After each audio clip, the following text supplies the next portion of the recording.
কারণ আমরা সবাই মনে করি কি মানে অনেকেই পাবলিক স্পিকার হইতে চাই, কিন্তু আসলে আমাদের এই ধরনের একটা গল্প নাই বলার, জাস্ট আমরা হইতেই চাই কিন্তু গল্পটা নাই। তো আপনি যদি এই লক্ষ্য সেট করেন যে I will be a great public speaker but you don't have any story to back it up, আপনি শিওর থাকেন আপনি পাবলিক স্পিকার হইতে পারবেন না। এবং সব লেখেন, you just note everything, dump করবো ডাম্প। এবং আপনি আপনার যে সেলফ এডিটর সেটাকে অফ করেন, টার্ন অফ করেন। সেলফ এডিটর যদি অন করে দেন তাইলে হবে কি না এটা ভালো হচ্ছে না, খারাপ হচ্ছে না, মিলতেছে না, বাদ যা মাথায় whatever comes to your, you just dump on a paper or Google sheet. আপনার স্টোরির নায়ক আপনি। এই জন্য নিজের স্টোরি যদি আপনি বেশি শেয়ার করেন, মুভির দরকার নেই, আপনার story more than enough to attract your audience. Philosophy যদি আপনার পড়ার অভ্যাস থাকে তাহলে অনেক প্রশ্ন আপনি হাজির করতে পারবেন। যে কোনো প্রফেশনাল লোক ফিলোসফিক্যালি ট্রেন্ড হওয়া উচিত। আসসালামু আলাইকুম উস্তাদ, কেমন আছেন? ওয়ালাইকুম আসসালাম ওয়া রাহমাতুল্লাহ। ভালো আছি আলহামদুলিল্লাহ, আপনি কেমন আছেন? আলহামদুলিল্লাহ উস্তাদ, আজকের টপিকটা মানে সবার জন্য খুব ইম্পর্টেন্ট, যে আসলে আমরা কিভাবে ভালো স্পিকার হব। পার্সোনালি আমার কাছে মনে হয় নাম্বার 1 স্কিল বলা যায় হচ্ছে কমিউনিকেশন স্কিল এখনকার সময়। আর কমিউনিকেট করা একটা খুবই ইম্পর্টেন্ট বিষয়, সেটা হচ্ছে আমাদের কিন্তু অনেক সময় প্রেজেন্টেশন দিতে হয় বা নিজেদের প্রেজেন্ট করতে হয়। এটা তো সব সময় আমার সামনে 10,000 মানুষ থাকবে, 1,000 মানুষ থাকবে এরকম না। আমাকে কোম্পানিতে, আমার স্কুল বা ভার্সিটিতে প্রেজেন্টেশন দিতে হবে। তো আমার জবের জন্য ইন্টারভিউ দিতে হবে, তারপর আমার বসের দেখা গেলো আমার কাজের রিপোর্ট দিতে হবে। সবই কিন্তু আমাদের সেই স্পিকিং অ্যাবিলিটিটার উপর চলে আসে। আমি কি বলছি, আমার নিজের এক্সপিরিয়েন্স থেকে দেখেছি অনেকে অনেক কাজ করে, সাপোজ একজন মিস্টার এ অনেক কাজ করেছে, বাট সে বসের কাছে এত নার্ভাস থাকে, বসের কাছে সে 6 মাসে কি করছে এটা হচ্ছে সে ওই মুহূর্তে কি বুঝাতে পারছে, সে ভালোভাবে বুঝাতে পারেনি। আরেকজন আছে যে সে ওইভাবে করতে পারেনি, বলার সময় এমন ভাবে বুঝাইছে সে অনেক কাজ করেছে। আর যেটা সত্য, সে কি করেছে ভালো করে রিপ্রেজেন্ট করতে পেরেছে।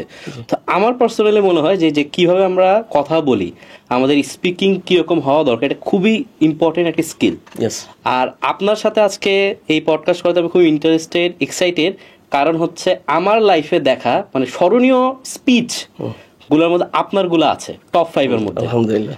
তো কারণ হচ্ছে দেখা গেল অনেক স্পিকার পাবলিক স্পিকার মানে ট্যাগে পাবলিক স্পিকার, কিন্তু দেখা গেল হ্যাঁ আওয়াজ ভালো, লাফালাফি আলহামদুলিল্লাহ ভালো, কিন্তু হচ্ছে কন্টেন্টের দিক থেকে আমার অতটা মনে নেই সে কি বলেছে, খালি মনে আছে যে তার ট্যাগ আছে পাবলিক স্পিকিং। কিন্তু আপনার যেটা আমার খুব ভালো লেগেছিল, যতটুকু আপনি অ্যাটেন্ড করার সুযোগ হয়েছে, যে আপনার কন্টেন্টটা মাথায় একদম গেঁথে গিয়েছে। আর এটা অডিয়েন্সদের বলে রাখি যে সব সময় সবকিছু এগ্রি করি না আপনার সাথে, আবার ডিসএগ্রিও করা যায় না। আপনার কিছু কিছু পয়েন্ট এমন থাকে যে চিন্তা করতে হবে, চিন্তা করে জানাবো। তো আমার মনে এটা খুব একটা ইন্টারেস্টিং বিষয়, কারণ আমরা মানুষের চিন্তা খুব কম করি। তো যখন আপনি এমন একটা পয়েন্ট দিলেন, এভাবে তো মনে চিন্তাই করিনি, এটাই একটা অনেক ইন্টারেস্টিং বিষয়। আমার অডিয়েন্সরা সেটা আজকে ভাইব পাবে ইনশাআল্লাহ। তো প্রথমেই যেটাতে শুরু করব যে আমরা কিভাবে আসলে ভালো স্পিকার হতে পারি। ওকে, স্পিকার বলতে কি পাবলিক স্পিকার বলছেন আর এনি স্পিকার? দুটোই ধরতে পারে। আচ্ছা, ওকে। আলহামদুলিল্লাহ সাল্লাতু ওয়াসসালামু আলা রাসূলিল্লাহ। দেখেন, আমি উত্তরটা এইভাবে দিব যে পাবলিক স্পিকিং এর জন্য মানে মনে করেন আমি আপনাকে বলি যে আপনি একটা খুব ভালো জব পেয়েছেন এবং জবটা হচ্ছে with high pay and with good perks. এখন আপনি ওয়েট করছেন আপনার বাবা মার সাথে শেয়ার করবেন, but your parents are not around, তারা কালকে সকালে আসবে। আচ্ছা, এখন আপনি আমাকে বলেন এই সারা রাত আপনার কি অবস্থা হবে? আচ্ছা, সারা রাত আমি চিন্তা করবো কি বলবো। হ্যাঁ, কি বলবেন, এবং আপনি ঘুমাতে পারবেন না আসলে, কারণ because you are so pumped up, excited, right? So পরের দিন সকালে আসার সাথে সাথে দেখবেন যে আপনি গল্পটা ছেড়ে দিচ্ছেন বা আমার কাছে, ঠিক আছে? এখন একটা জিনিস দেখেন, public speaking is actually just like that. কারণ আমরা সবাই মনে করি কি মানে অনেকেই পাবলিক স্পিকার হইতে চাই, কিন্তু আসলে আমাদের এই ধরনের একটা গল্প নাই বলার, জাস্ট আমরা হইতেই চাই কিন্তু গল্পটা নাই। তো আপনি যদি এই লক্ষ্য সেট করেন যে I will be a great public speaker but you don't have any story to back it up, আপনি শিওর থাকেন আপনি পাবলিক স্পিকার হইতে পারবেন না, ইম্পসিবল। পাবলিক স্পিকার হওয়ার জন্য আপনার স্টোরি লাগবে। আপনি যত যাদের দেখেন as a great public speaker, সবার সাথে কথা বলেন, তাদের সম্বন্ধে পড়েন, দেখবেন they are just sharing their stories, and এই স্টোরি শেয়ার করে they are becoming great public speakers. এছাড়া সম্ভব না, ইম্পসিবল। আমি যদি আপনার উদাহরণ দিই, স্টিভ জবস সব খুবই পরিচিত। Steve Jobs is considered to be one of the greatest public speakers of the history. কিন্তু স্টিভ জবসকে যদি আপনি মনে করেন, স্টিভ জবস আপনি একটা করছেন, একটা প্রোগ্রাম হোস্ট করেন, সে করছেন আর কি, দেখলেন যে অডিয়েন্সে স্টিভ জবস বসা, and you ask him on stage to share something, তখন আপনি আমার বলেন সে কি শেয়ার করবেন ওখানে দাঁড়ায়? উনি কি লিটারেচার শেয়ার করবেন, ফিজিক্স সম্বন্ধে বলবেন, না ম্যাথস সম্বন্ধে বলবেন, টিচিং সম্বন্ধে বলবেন, লেখালেখি সম্বন্ধে বলবেন, কি সম্বন্ধে বলবেন? উনি কি সম্পর্কে উনি বলবেন? হ্যাঁ, ওনার যে টেক ফিল্ড নিয়ে হয়তো বলবেন, টেক ফিল্ড নিয়ে বলবেন, অ্যাপেল নিয়েই তো বলবেন, অ্যাপেল প্রোডাক্ট নিয়ে বলবেন এবং the stories behind them, right? এছাড়া কিন্তু আর কিছুই বলবেন না। এবং উনি যখন বলবেন আপনি কি করবেন? আপনি মন্ত্রমুগ্ধ হয়ে শুনবেন। আপনার ওনার হাত কোথায় গেছে, পা কোথায় গেছে, উনি কিভাবে হাঁটছেন, তার বডি ল্যাঙ্গুয়েজ কি, কতটা হাসি দিল, কি করলো, তার জেস্টার পশ্চার বরাবর কি, আপনি এগুলো কিচ্ছু খেয়াল করবেন না। আপনি জাস্ট তার স্টোরির দিকে তাকায় থাকবেন, তার স্টোরি শুনবেন। কেন? Because his story is that powerful. তার এই স্টোরির কারণে তার যত ফ্লজ বা আপনার শর্টকামিংস আছে এগুলো সব আপনি ক্ষমা করে দেবেন। In fact those will be overcome by his powerful story. আমি বেশ কিছুদিন আগে ইমরান খান, পাকিস্তানের প্রাক্তন প্রধানমন্ত্রী, ক্রিকেট খেলোয়াড়, তার একটা টেড স্পিচ দেখছিলাম। তো ওইখানে উনি পুরো স্পিচটা উনি দিয়েছেন হচ্ছে হাতটাকে পিছনে রেখে। আচ্ছা, which is a sinful act. It's considered to be a sinful act in public speaking, in the language of public speaking. কিন্তু পুরো স্পিচটা উনি ওইভাবেই দিচ্ছেন। কিন্তু আমার কাছে একবারও দৃষ্টিকোণ লাগে নাই, কারণ I was completely lost in his story. His story was that powerful, আমার কাছে ওটা কোনো বাধাই না। তো আপনি যখন স্টোরি আপনার পাওয়ারফুল থাকে তখন অডিয়েন্স কী করে, আপনার স্টোরিতে হারিয়ে যায়। আপনার হাত কোথায় গেলো এগুলো নিয়ে তারা বদারই করে না। আমাদের বাজারে যেসব কোর্স আছে বা আপনি যেসব বই পাবেন এগুলো সবই হচ্ছে বডি কেন্দ্রিক, মানে আপনার বডিটা কীভাবে রাখবেন এইটাই, কিন্তু না, আসলে আসা হচ্ছে হার্ট কেন্দ্রিক। Bring your heart into presentation or public speaking, এবং আপনি যখন হার্ট নিয়ে আসবেন বডি উইল অটোমেটিকলি ফলো। আচ্ছা, মানে আপনার স্টোরি আপনাকে গাইড করবে what should be your body language, এবং যে বডি ল্যাঙ্গুয়েজটা দাঁড়াবে that's unique and it's completely yours, এটা আর কারো বডি ল্যাঙ্গুয়েজ না। এবং আপনি যেমন কারো অভিনয় দেখেন, সে টম হ্যাঙ্কস বা যে হোক একজন ভালো অ্যাক্টর, তার বডি ল্যাঙ্গুয়েজ কিন্তু ওর সাথে মেলে কি মেলে না এগুলো দেখেন না, তার অভিনয়টাই দেখেন। অভিনয়টা সে ফুটায় তুলতে যা বডি ল্যাঙ্গুয়েজ লাগে সেটাই আপনার কাছে ঠিক।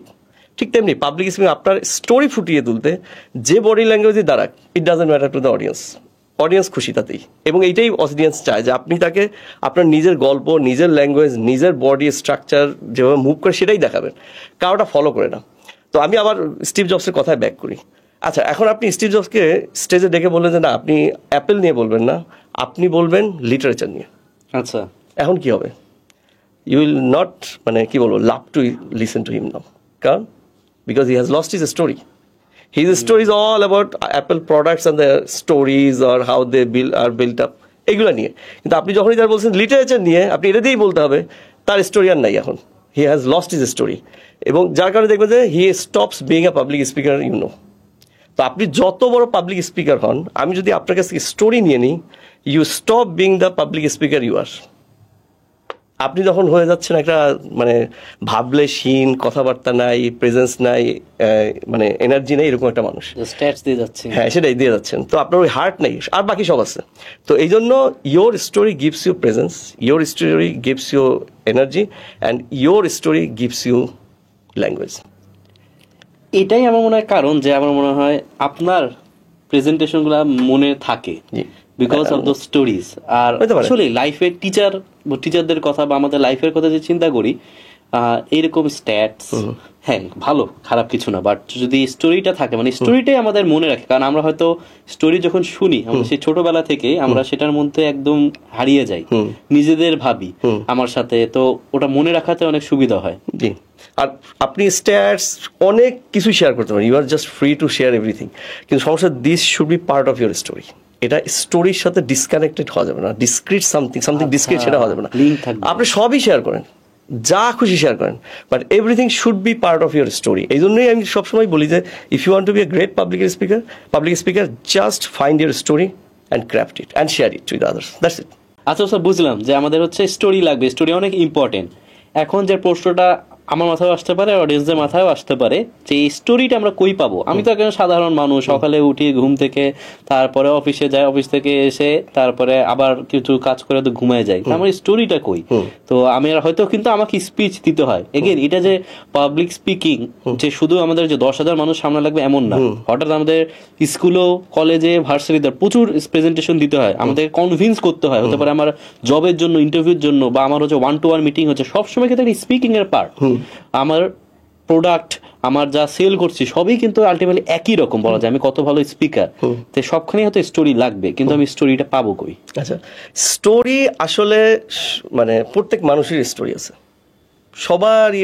মানে আপনি যখন দিন শেষে আপনি কি করেন, মানুষের সাথে মেশেন, কথা বলেন, বিভিন্ন জায়গায় যান, বাসে চলাফেরা করেন, গাড়িতে চলাফেরা করেন, বাসায় যান, বাচ্চা বা ওয়াইফের সাথে কথা বলেন, আত্মীয় স্বজনের সাথে কথা বলেন, বা এখানে আসেন, এখানেও কথা বলেন, সব জায়গায় রাস্তায় ঘাটে সব জায়গায় আপনার স্টোরি পড়ে আছে। তো এই স্টোরিগুলা পিক করাটা হচ্ছে স্কিলের ব্যাপার। স্টোরিগুলো আপনি চাইলেই নিতে পারবেন না, এটা একটা skill and you have to develop this skill.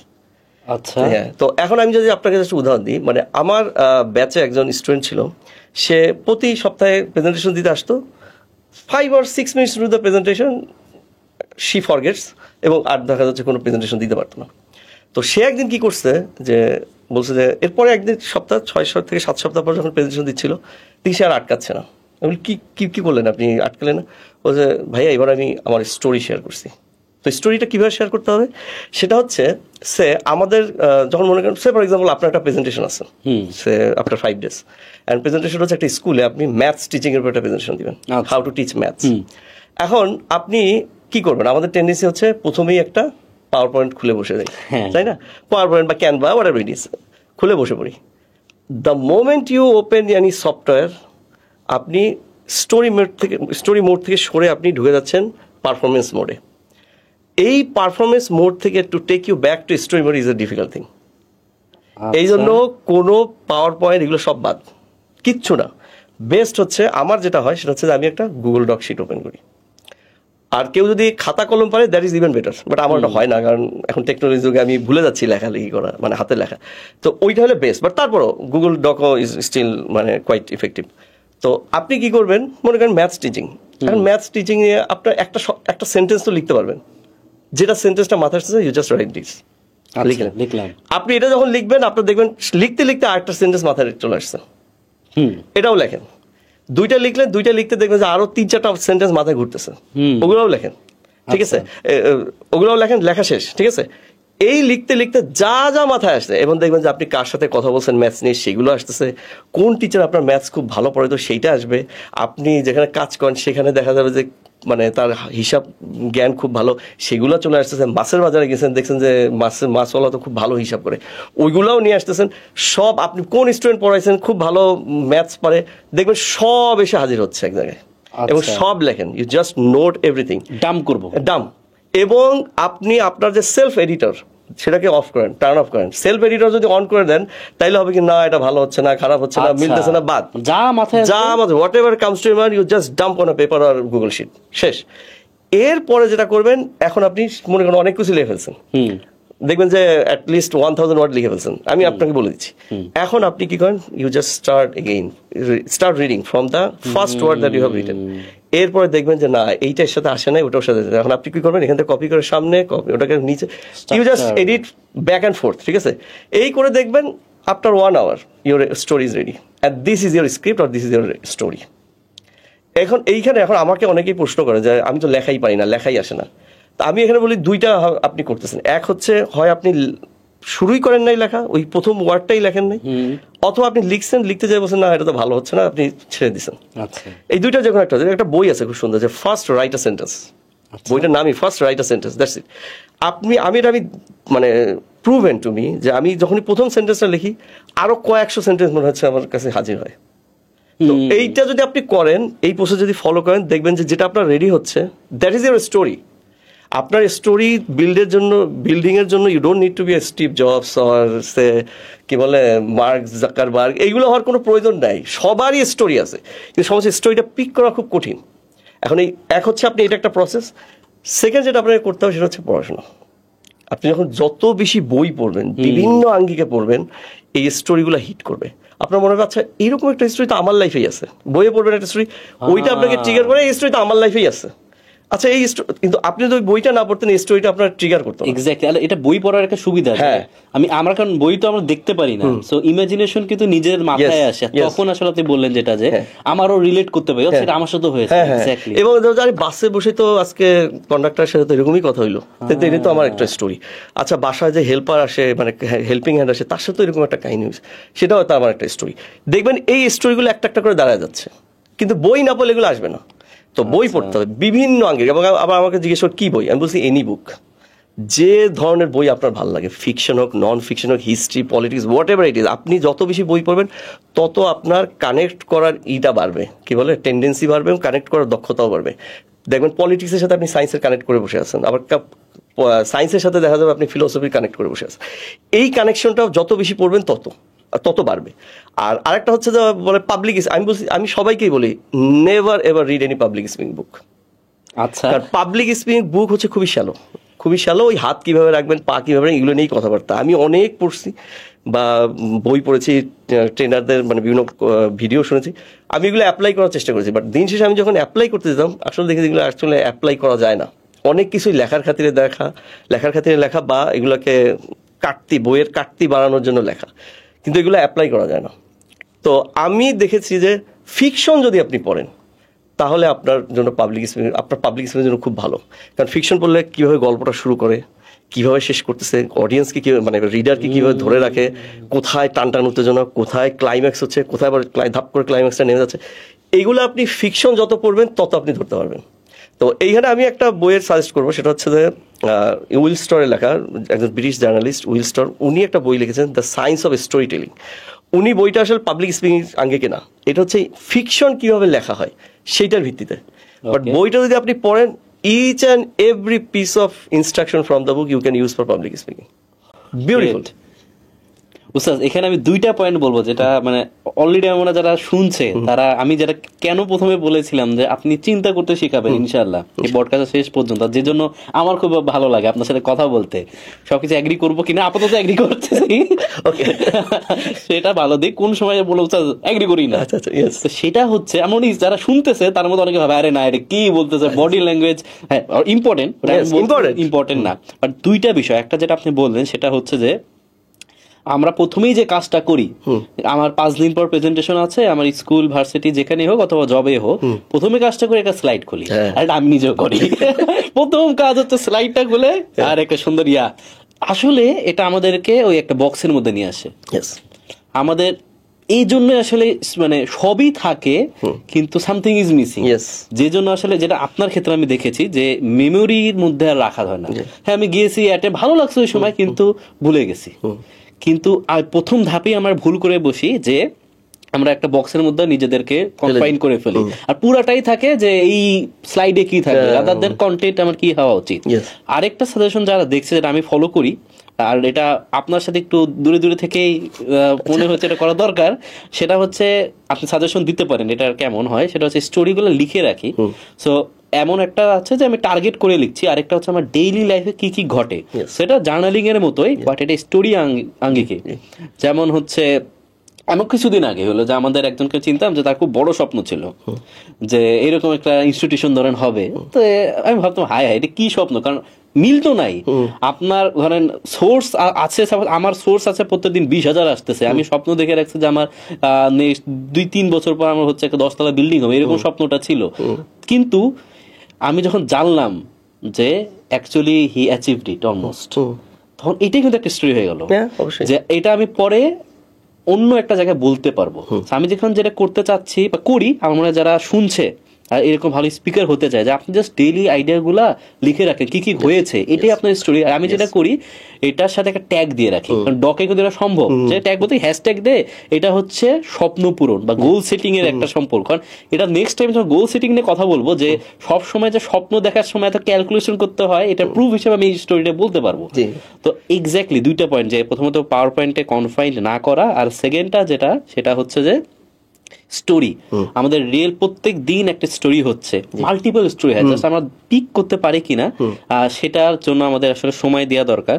এই ক্ষেত্রে উস্তাদ আপনিও তো আপনাদেরকে যেটা দেখেছি, এটা আমার এই পডকাস্ট করার অভিজ্ঞতা থেকেও দেখেছি যে কিছু মানুষ মানে অ্যাভারেজ মানুষ আর একটু গ্রেট মানুষদের মধ্যে পার্থক্য হচ্ছে চিন্তা করা, স্পেশালি এই সময়ে এসে কারণ আমরা এত বেশি ইনফরমেশন পাই, মানে ব্রেনে হচ্ছে ইনফরমেশন আসতেছে আর হয়তো বের হয়ে যাচ্ছে, কিন্তু যে মাথার মধ্যে থাকবে এইটুকু সময় আমরা দেই না। আপনার ক্ষেত্রে আমি দেখেছি যে আপনার প্রচুর স্টোরি আছে আর আপনি প্রচুর চিন্তা করেন। তো এই যে স্টোরি পিক কিভাবে করেন আপনি, মানে আপনার ডেইলি লাইফে আপনার স্টোরি পিক করার প্রসেসটা কি থাকে? আমার স্টোরি, আপনার এই অভ্যাসটা আমার খুব ভালো লাগছে, যদিও আমি এটা কখনো চিন্তাও করিনি যে আপনি স্টোরি লিখে রাখেন, যে আপনি এটা লিখে রাখেন, এটা it's a very good habit. তো এটা আপনি কন্টিনিউ করেন, এটা মিস করেন। এবং আমি আরো একটা বলবো যে আপনি দেখতেছেন রাস্তাঘাটে কোনো একটা ইন্টারেস্টিং ছবি তুলে রাখা যায় ক্যামেরা দিয়ে, ওটাও তুলে রাখেন।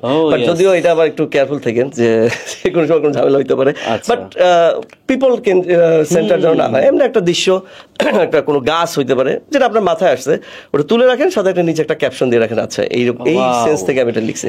এইটা আমাকে অপু ভাই একবার বলেছিল, আচ্ছা উনি এটা করে, দেখা গেল মানে ওই মুহূর্তে হয়তো তেমন কোনো প্ল্যান থাকে না, এটা কখন কিভাবে কাজে লেগে যায়। যেমন এই যে আমি আপনাকে বললাম যে স্বপ্ন, যে আরেকজনের স্বপ্ন ছিল, উনি যখন স্বপ্নটা দেখাইতো আমি কিন্তু কোনো ছবি তুলি নাই, যে ওনার উনি যে ড্রিমটা দেখতেছে এই স্বপ্নটা ছবি কখনো তুলি না, এটা তো অ্যাচিভ হবে না, এইরকম ছিল, আরে কি বলতে আমি তো জানি। কিন্তু হ্যাঁ, আমি যদি ওই সময় র্যান্ডমলি ছবিটা তুলে রাখতাম, বিফোর আফটার করতে পারতাম, এই যে এই লোকটা 10 বছর আগে এই স্বপ্নটা দেখছিল, যখন আমরা হাসাহাসি করতাম হয়তো, কিন্তু এখন অ্যাচিভ করছে, এই একটা পিকচার। আপনি এটা খুব একটা ইন্টারেস্টিং পয়েন্ট বলেছেন, এই ছবি তুলে রাখা। এবং এমন হয় যেমন মনে করেন যে রাস্তা দিয়ে আমি এই আমাদের মাদ্রাসা থেকেই বের হচ্ছি, তো ওইখানে দেখি কতগুলা ইট ফালানো এবং উপর দিয়ে পানি বয়ে যাচ্ছে। আচ্ছা, তো পানিটা দেখলাম যে উপরের মানে পানিটা যেতে যেতে দেখলাম যে পুরো টলটলে পানি। তো আমি এটা মাথায় আসলো যে আসলে আমাদের যে বৃষ্টির পানি আন্ডারগ্রাউন্ডে পড়তেছে, পরে এটা পিউরিফাই হচ্ছে, আবার ওটা আমরা তুলে আনছি, এইটা কিভাবে হয়। তো এইটা আমি বাচ্চাদেরকে দেখানোর জন্য এটা আমি তুলেছি, যে দেখো এই যে that is also story telling, হচ্ছে এই যে পানিটা কিভাবে যাচ্ছে আবার পিউরিফাইড হচ্ছে। তো এই ধরনের যে কোনো স্টোরি হতে পারে, যে কোনো ভিডিও, তারপর পিকচার, এগুলো যা আছে আপনি নোট করে রাখেন, লিখে রাখেন বা মেমোরিতে রাখেন, যেভাবেই হোক, বাট এগুলো সংরক্ষণ করা উচিত। আপনি যদি এগুলো সংরক্ষণ করে রাখেন, মনে হবে যে আচ্ছা এখন কি লাগবে না, মানে সামনের দিকে আসলে ডটটা কানেক্ট করা যায় না স্টিভ জবসের ভাষায়, but when you look back you connect the dots. তখন আচ্ছা আচ্ছা এরকম একটা স্টোরি আমার কাছে আছে, ওই এখানে একটা পাবলিক স্পিকিং সেশন হবে, আচ্ছা এই স্টোরিটা আমি ওখানে আনতে পারি, লিখে রাখলে এটা মনে থাকবে, না লিখে রাখলেও মনে থাকে। স্টোরি সাধারণত মানুষ ভুলে না, স্টোরিকে ট্রিগার করতে হয়। Story is there in your memory, but স্টোরিকে ট্রিগার না করলে ওটা মনে আসে না। তো এইটা খুব ইম্পর্টেন্ট। আর আরেকটা বিষয় হচ্ছে আমি যেটা বলতে একটু ভুলে গেলাম, সেটা হচ্ছে পাবলিক স্পিকিং এর মানে স্টোরি ইসের ক্ষেত্রে আপনি যখন মনে করেন যে আপনি স্টোরিটা রেডি করে ফেললেন, স্ক্রিপ্টটা, এখন যেটা করেন এইটাকে আপনি প্র্যাকটিস কিভাবে করবেন, প্র্যাকটিস করতে হবে, নাহলে এটা আপনি বলতে পারবেন না, আসবে না। আপনার কি করতে হবে, একটা টেবিল নেন বাসায়, টেবিলের চারিদিকে 6-7টা চেয়ার ফেলে দেন, ঠিক আছে, এবং কল্পনা করেন each one is an audience, মানে পার্ট অফ অডিয়েন্স, ঠিক আছে। ধরে নেন যে ওখানে সে আপনি যাকে যাকে চেনেন, এখানে সে শিফাত উস্তাদ বসে আছে, এখানে উমুক তুমুক সবাই বসে আছেন। সো এখন আপনি কি করেন, ওই যে স্ক্রিপ্টটা আপনি সেটা তাদের সাথে বলবেন, নট যে প্রেজেন্ট করবেন, না প্রেজেন্ট না, ওইটা আপনি তাদের সাথে কনভারসেশনে আনবেন, তার সাথে শেয়ার স্টোরিটা যেটা বানালেন, আচ্ছা এটা আমি তাদের সাথে কনভারসেশনে ডে টু ডে যেভাবে কনভারসেশন সেভাবে করবো, আর কিছু না, এই ডিয়ার অডিয়েন্স না এভাবে কিচ্ছু না, জাস্ট আমি একটা প্রশ্ন করবো, সেই প্রশ্নটা নিয়ে আসেন ওখানে, ঠিক আছে। এখন এটা কি করেন, সবাইকে মানে ওইভাবে চিন্তা করেন যে আমার সামনে 6-7জন অডিয়েন্স আছে। এখন এটাকে আপনি 10 বার, 1 বার 2 বার 3 বার 4 বার করে 10 বার প্র্যাকটিস করেন, ওইটাই দেখে দেখে, ঠিক আছে। এই দেখে দেখে স্ক্রিপ্ট দেখে দেখে বলবেন, আচ্ছা ই করবেন, আবার একটু না দেখার চেষ্টা করবেন যাতে দেখেন আপনার মেমোরি আছে কিনা। এবং যেটা করেন যে 10 বার যখন হয়ে যাবে তখন দেখবেন যে 60-70% it gets embedded in your memory, হয়ে যাবে। কিন্তু বাকি যে 40-50% এইটাই হচ্ছে সবচেয়ে কঠিন কাজ, এইটা সহজে আসতে চায় না। তখন কি করতে হবে, ওই মুহূর্তে আপনি স্লাইড প্রিপেয়ার করবেন, অ্যাট দ্যাট মোমেন্ট যখন আপনার 10 বার প্র্যাকটিস করে ফেলছেন, now you go to computer, open PowerPoint, Canva or whatever it is, and then you start designing slide. এবং স্লাইডও নেবেন হচ্ছে গল্প থেকে, আপনার গল্পটা ফলো করে, আচ্ছা প্রথমে কি লিখছে এইটা আসবে, এটা এইভাবে করে করে যাতে ওই গল্পের ফ্লোতে আপনার স্লাইড ফ্লোটাও আসে, ঠিক আছে। এইটা লিখবেন, লেখার পরে then you again start practicing another at least 10 times with slides. 20 বার যখন হবে, এখন ইট ডিপেন্ডস আপনার কোন ল্যাঙ্গুয়েজে দিচ্ছেন। যদি ইংলিশ ল্যাঙ্গুয়েজ হয়, আবার ইংলিশ ল্যাঙ্গুয়েজে কার কীরকম অবস্থা কীরকম সেটার উপর ডিপেন্ড করে। কারো হয়তো 20 বার বেশিও লাগতে পারে। আমার 18 থেকে 20 বারের মধ্যে করলে মানে যে কোনো বাংলা ল্যাঙ্গুয়েজ হোক ইংলিশ ল্যাঙ্গুয়েজ, এটা আমার মেমোরিতে সেট হয়ে যায়। ওটা আমার না দেখেও আমি বলতে পারি। কিন্তু মেমোরিতে না আসা পর্যন্ত, and it automatically flows out of you, এই সিচুয়েশন না আসা পর্যন্ত আপনাকে প্র্যাকটিস করে যেতে হবে। 30 বার হোক, 40 বার, whatever it is, what the number, আপনাকে প্র্যাকটিস করেই যেতে হবে। এখন আমি একবার কোনো একটা অডিয়েন্সকে এভাবে বলছিলাম, তো একজন বলেছে যে একটা মানে স্পিকিং সেশনের জন্য এত পরিশ্রম করতে হবে। আমি বলছি, আপনি পাবলিক স্পিকিং করবেন, public speaking is not a cup of tea. এটা এত সহজ জিনিস না। কারণ মানুষের জন্য সবচেয়ে আস্থার জায়গা মানুষ, আবার মানুষের জন্য সবচেয়ে ভয়ের জায়গাও মানুষ। আপনি গরু ছাগল যদি বসায় দেন আপনার ভয় লাগবে না, কিন্তু মানুষের কাছে ভরসার জায়গা, আবার মানুষের কাছে ভয়েরও জায়গা। আপনার সামনে এতগুলো চোখ আপনার দিকে তাকিয়ে থাকবে, আপনার কনসাস হয়ে যাবেন, ভয় লাগবে আপনার। তো তখন কি করবেন? তো এই জন্য আপনাকে ওটা মেমোরিতে আনতে হবে, আদারওয়াইজ ওটা হবে না। আর মেমোরিতে আনতে গেলে আপনাকে প্রচুর খাটতে হবে। আপনি যদি 30 বার না দিতে চান, forget public speaking. Public speaking আপনার জন্য না। আর সবাইকেই পাবলিক স্পিকিং শিখতে হবে এমন কোনো কথা নেই। 101টা উপায় আছে সাকসেসফুল হওয়ার পাবলিক স্পিকিং ছাড়া, দরকার নেই। বাট পাবলিক স্পিকিং যদি শিখতে চান, মানে you have to take yourself through a growing process, no doubt. And over the years, same process over the years. Practice অনেকবার করতে হবে।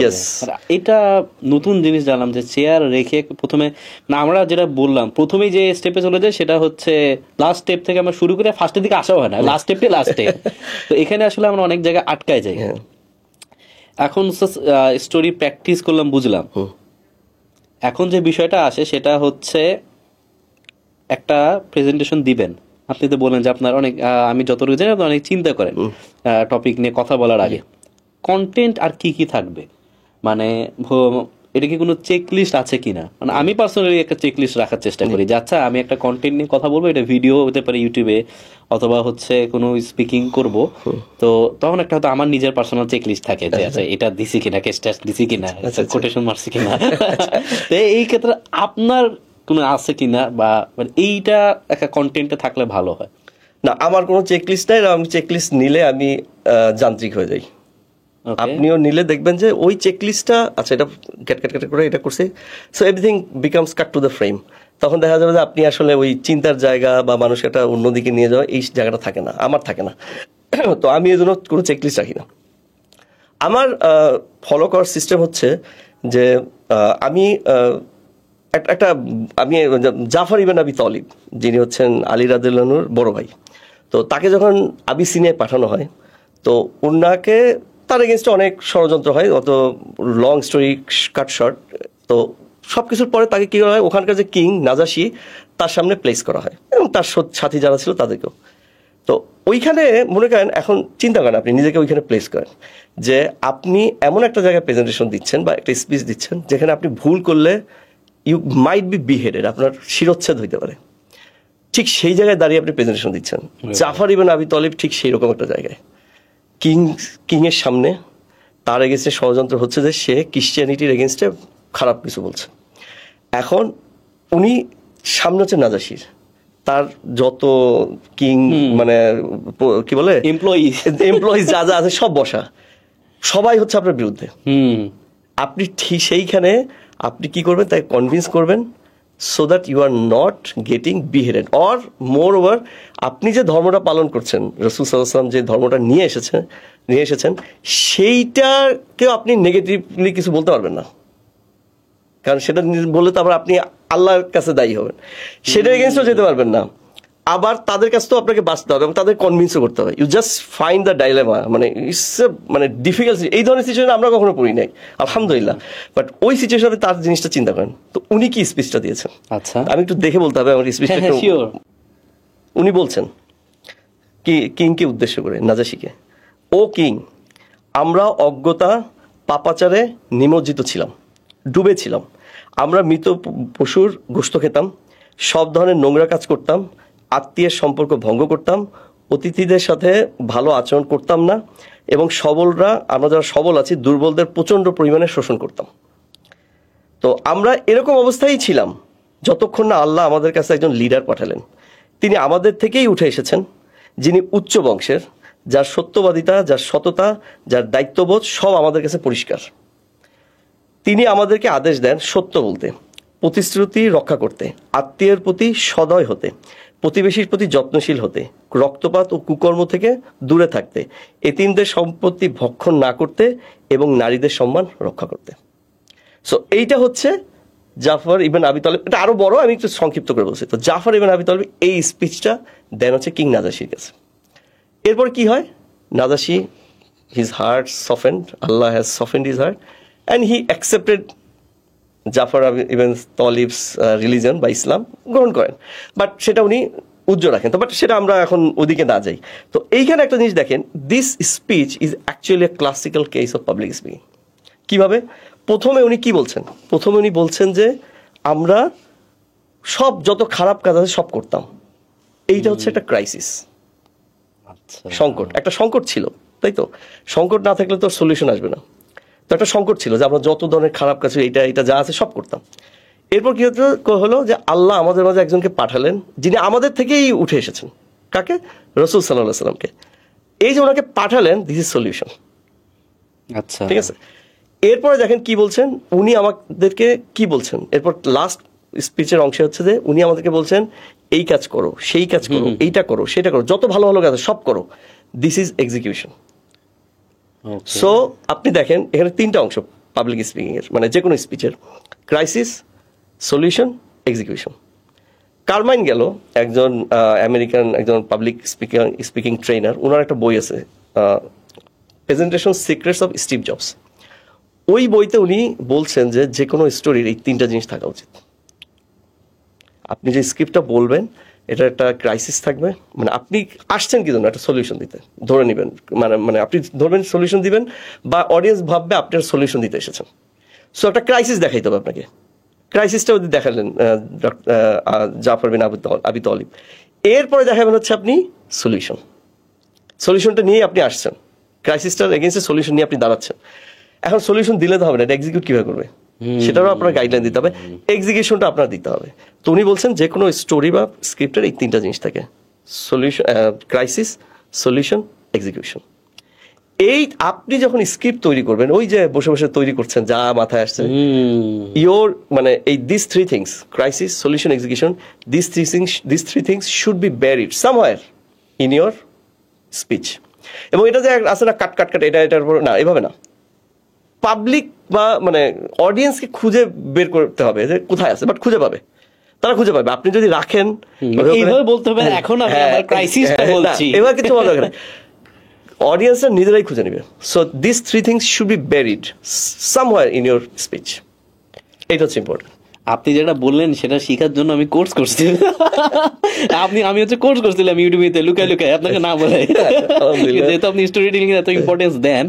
তো আমি এত কষ্ট করে এত কিছু শিখলাম, আর আপনি খুব সহজে সুন্দরভাবে আসলে বলে দিলেন যে আসলে একটা স্টোরির কম্পোনেন্ট কি থাকবে। আর অ্যাকচুয়ালি যদি চিন্তা করি, আমি যে স্টোরিটা বললাম সেখানে আমি ব্যাক করতেছি যে সামবডি একটা খুব বড় ড্রিম দেখেছে, সে সাপোজ তার 10 তলা একটা বিল্ডিং থাকবে, উদাহরণ দিয়ে বলছি। তো তার এখানে একটা প্রবলেম আছে যে সে এখন ক্রাইসিস, যে এখনটা হচ্ছে না, তার কাজের জন্য তার যে ইম্প্যাক্টটা রাখতেছে সেটার জন্য তার 10 তলা সামথিং লাগবে, এক্সাম্পল দিচ্ছি। তো এটা ক্রাইসিস। তারপরে হচ্ছে সলিউশন। সলিউশনটা হচ্ছে যে আসছে, যে এখন সেটা পেয়ে গেছে। তারপরে হচ্ছে অ্যাকশন বা এক্সিকিউশনে সেখানে কি কি করবে। অ্যাকচুয়ালি কিন্তু বলা যায় আমরা যদি খুঁজতে পারি তাহলে কিন্তু আসলে এই তিনটা কম্পোনেন্ট থাকেই। আর স্টোরি বলতে যেটা খুব গ্রেট হতে হবে, ক্রাইসিস বলতে একদম যে মৃত্যুর সামনে তা না, এটা খুবই সিম্পল একটা ক্রাইসিস, খুবই সিম্পল একটা সলিউশন। বাট মানুষ যখন শুনবে তার মাথায় গেঁথে যাবে এটা। রাস্তায় ময়লা পড়ে আছে, এটা কিভাবে সলভ করবেন, এটা একটা ক্রাইসিস হতে পারে। মানে এটা আসলে মানে সবকিছুই একেবারে গ্রেট, মানে আসলে ওগুলোও গ্রেট থাকে না, ওগুলোও গ্রেট হয় সময়ের সাথে সাথে। আপনিও যেটা করছেন দেখবেন সময়ের সাথে সেটাও গ্রেট হবে, যদি আপনি প্রচন্ড বিশ্বাস নিয়ে শুরু করেন এবং লেগে থাকেন। Whatever you are doing, একদিন দেখবেন যে এইটাই আপনার মানে অন্যের কাছে গ্রেট মনে হবে। আপনার কাছে ছোট মনে হলো, অন্যের কাছে ঠিকই গ্রেট।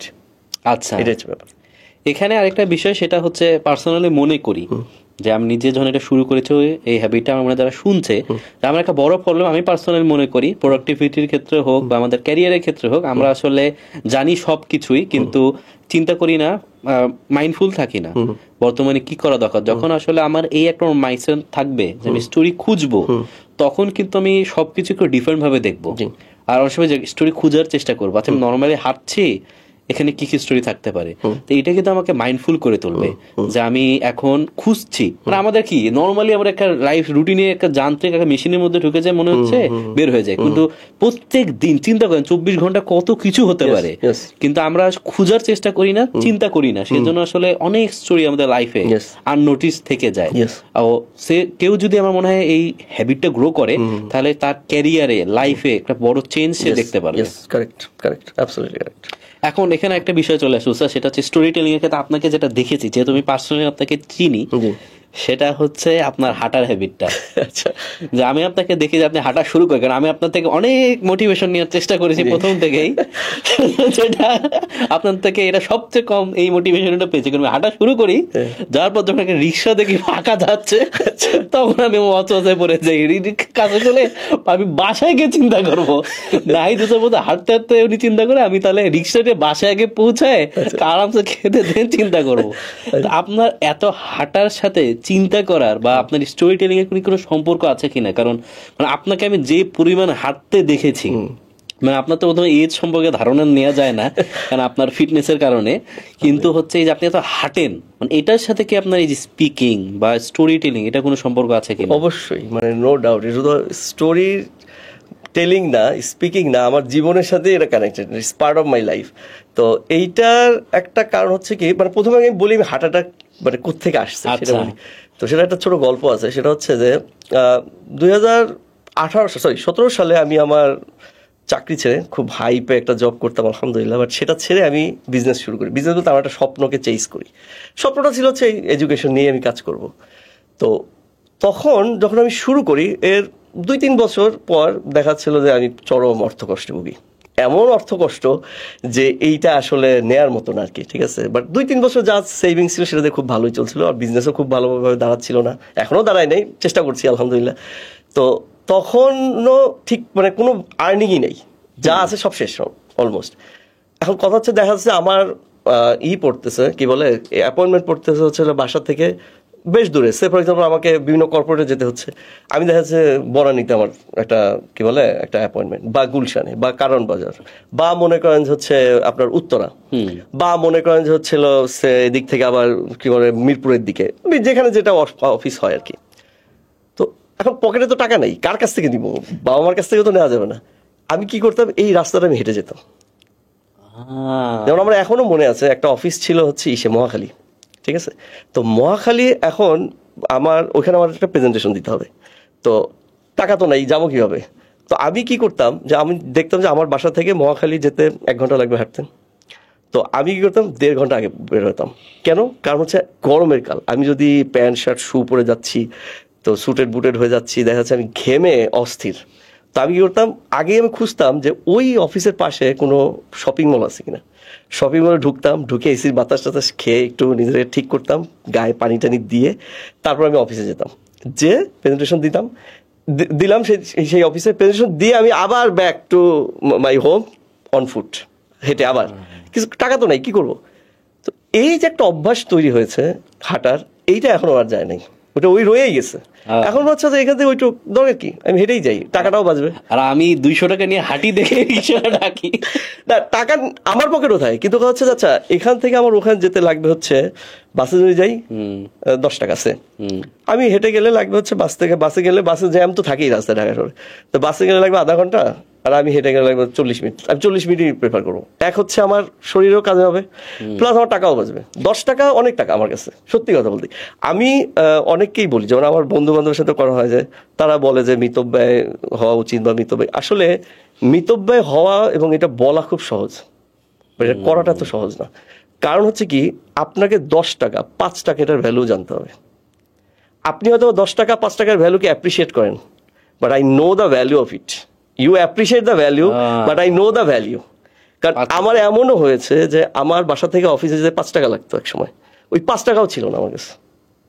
এই 5 টাকাও আমার কাছে বাসায় দেখা যাচ্ছে 5 টাকার কয়েনটা যদি পড়ে থাকে, আমি সব সংরক্ষণ করি।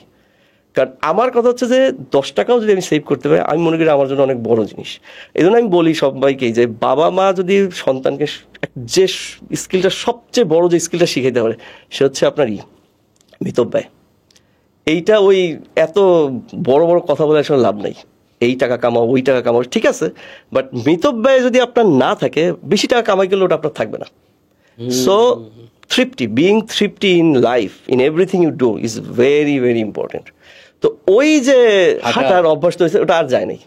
এবং পরে দেখলাম ওটা আমার ফিটনেসকে সহযোগিতা করছে, আমার স্টোরি টেলিং, এবং আমি যখন হাঁটি এমন এমন রিফ্লেকশন আসে। এখন এখানে আসি যে আসলে কিভাবে হাঁটা, এমন এমন রিফ্লেকশন আসে, যেমন দেখা যাচ্ছে মনে করেন যে আমি একটা রিপোর্ট তৈরি করবো, আমি এটা কখনোই খাতা কলম নিয়ে বসবো না, কখনোই না। বা পাবলিক স্পিকিং আমার একটা সেশন আছে কোথাও, কখনোই আমি খাতা কলম নিয়ে বসবো না, আগে কিছু না। আমি কি করব, আমার কাজে থাকলে তো আমি হেঁটেই যাব, সেটা তো আসেই। আর যদি না থাকে, আমি মানে কি বলে উইদাউট এনি পারপাস আমি হাঁটতে থাকি। যেমন আমি ডিএইচএস এ অনেক হাঁটার জায়গা, আমি ওখানেই থাকি, যেহেতু প্রচুর হাঁটি ওই অ্যারাউন্ড ডিএইচএস হাঁটি। আর দেখা যাচ্ছে আমার মধ্যে একটার পর একটা আসতে থাকে, একটার পর একটা আসতেছে, একটার পর একটা আসতেছে, স্টোরি বিভিন্ন। আমি এবং লেখারও চেষ্টা করি না, জাস্ট আমি দেখি কি কি আসে। দেখা যায় যে একটার পর একটা আমি মাঝে মাঝে আমি খেয়ে হার ফেলে কোনটা থেকে কোনটা নিবো আর কি, এটাও আমার জন্য সমস্যা হয়। এবং এই হাঁটতে হাঁটতে যেটা হয় যে এত স্টোরি জমা হয়, যেগুলো আমার সব আলহামদুলিল্লাহ মেমোরিতে রেখে দেওয়া হয়, বা আমি অনেক সময় কি করি, আমি ভয়েস এটা রেকর্ড করে রাখি, এরকম একটা স্টোরি দেখেছি। তো এরকম হয়। আর আরেকটা বিষয় হচ্ছে যে আমি জাস্ট স্টোরি হাঁটার সাথে আরেকটা বলি, সেটা হচ্ছে যে হার্ড রিয়েলিটি অফ লাইফ। সেটা হচ্ছে আমি ওই যে মাদ্রাসা, যেহেতু আমার বাসা থেকে প্রায় 10 কিলো, তো 6 কিলো হচ্ছে আমার মানে মাদ্রাসা থেকে এই নতুন বাজার হচ্ছে 6 কিলো আমার বাসা থেকে। এই 6 কিলো আমি প্রতিদিন হেঁটে যেতাম, সকালবেলা একবার ফজর নামাজ পড়ে হাঁটতাম, এবং আমি দেরিও করতাম না স্কুলে বা মাদ্রাসা। এই 6 কিলো হাঁটতে যে আমি এমন এমন জিনিস দেখেছি, যেটা আসলে গাড়িতে থাকলে আমি দেখতাম না বা দেখতে পারতাম না। যেমন আমার এখনো মনে আছে, গুলশান থেকে নতুন বাজার যাচ্ছি, তো ওইখানে যেতে যেতে গুলশান যে লেকটা, তো ওইখানে এসে দেখি কি যে আমি যে সাইড দিয়ে যাচ্ছি, আমি ডান সাইড দিয়ে যাচ্ছি, দেখি ছোট একটা বাচ্চা একটা ভিক্ষার থালা নিয়ে, বয়স কত হবে, 4-5 বছর, ভিক্ষার থালা নিয়ে বসে আছে এবং কাঁদতেছে। তার অপোজিটে তার মা আর একটা ভিক্ষার থালা নিয়ে বসে আছে। কিন্তু বাচ্চাটা কাঁদতেছে, মার কাছে যাবে, কিন্তু মার কোনো নেই, ভাবলেশহীন। কারণ হচ্ছে হার্ড রিয়েলিটি অফ লাইফ, কিছু করার নেই। তাদের ওই পরবর্তী 1 ঘন্টা বা 2 ঘন্টা কেমন যাবে সেটাও তারা জানে না, খাবার নাই, তো এটা তাদের নিতেই হবে।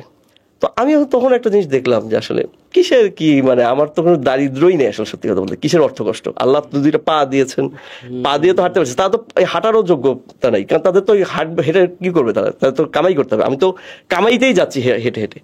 তো এইরকম অনেক স্টোরি আমার সামনে ভেসে আছে, যেগুলো আমি কোনো না কোনো পাবলিক সেশনে ইনশাল্লাহ অ্যাড করবো। যেমন আরও দেখেছি যে তখন কি মানে 6টা বাজে, বনানী মোড়েই দেখতাম কি কিছু ছেলে, 5-6টা ছেলে, স্ট্রিট কিডস শুয়ে আছে, এবং শুয়ে ওই যে দে are just inhaling gum, addiction, একটা অ্যাডিকশন। তো এই গামটা নিচ্ছে, হলুদ কালারের একটা গাম। তো আমি দাঁড়ায় তাদের জিনিসগুলো দেখলাম। আসলে তো মানে আমাদের মানে কষ্টের জায়গা তো সেরকম নাই আসলে। If we compare ourselves against them, সত্যি বলতে তো কোনো কষ্টের জায়গাই নেই, তারা যে পরিমাণ কষ্টে আছে। তো তখনই আমি আসলে মানে তখন থেকেই আসলে আমি নিজেও মনে করি যে এখন আরো বেশি হাঁটা উচিত, বেশি সেভ করা উচিত। এবং আমি আমার বাচ্চাদেরকেও বলি যে তোমরা টাকা সেভ করো, ডোন্ট ওয়েস্ট মানি। মানি কি জিনিস এইটা আমার থেকে আমি জানি না, অনেকেই জানে, বাট আমি যে পরিমাণ যেভাবে শিখছি মানি কি জিনিস, এটা আসলে মানে ওই সিচুয়েশনে আমি না পড়লে মনে হয় জীবনে জানতাম না। আমার একটা সময় মনে হইতো একজন মানুষ আরেকজনের কাছে ধার করে কেন, ধার করা লাগে নাকি, এটা আমার মনে হইতো। যখন আমি ধার দিতাম, বাট কেউ আমি ধার করবো এটা আমি চিন্তাই করতে পারতাম না। বাট ওই সময় আমি বুঝতে পেরেছি যে আসলে ধার কেন করে মানুষ। মানে প্রত্যেকটা জিনিস যখন আপনার মানে একেবারে কাট একেবারে হিসাব মতে, তখন বোঝা যায় আসলে লাইফ মানে হাউ ডিফিকাল্ট লাইফ ইজ। তো এই সব মিলেই আসলে অনেক স্টোরি আছে আর কি। এবং এই স্টোরিগুলাই আসলে যদি আপনি পাবলিক স্পিকিংয়ে বা কোথাও জীবন থেকে নেয় এগুলো যদি আপনি শেয়ার করেন, দেখবেন audience gets connected immediately. These are all your stories, এটা অন্যের স্টোরি না, নিজের স্টোরি। আপনার স্টোরির নায়ক আপনি মনে করেন যে Hrithik Roshan, Tom Hanks, they are heroes of a fake movie, made up movie, manufactured movie, but আপনার story real, it's not fake. এই স্টোরির নায়ক আপনি, তো আপনি আসলে সেই দিক থেকে দেখেন আপনি কিন্তু is a better actor there than there, or better heroes, better you are better hero than there. So এই জন্য নিজের স্টোরি যদি আপনি বেশি শেয়ার করেন, মুভি দরকার নেই, আপনার story more than enough to attract your audience. তো এই জন্য আমি বলি share your story, craft your story and share with your audience. আমি তো অলমোস্ট হারাই যাচ্ছি স্টোরি টেলিং, আমি কি স্টোরি বলবো, এটাই একটা স্টোরি হয়ে যাচ্ছে।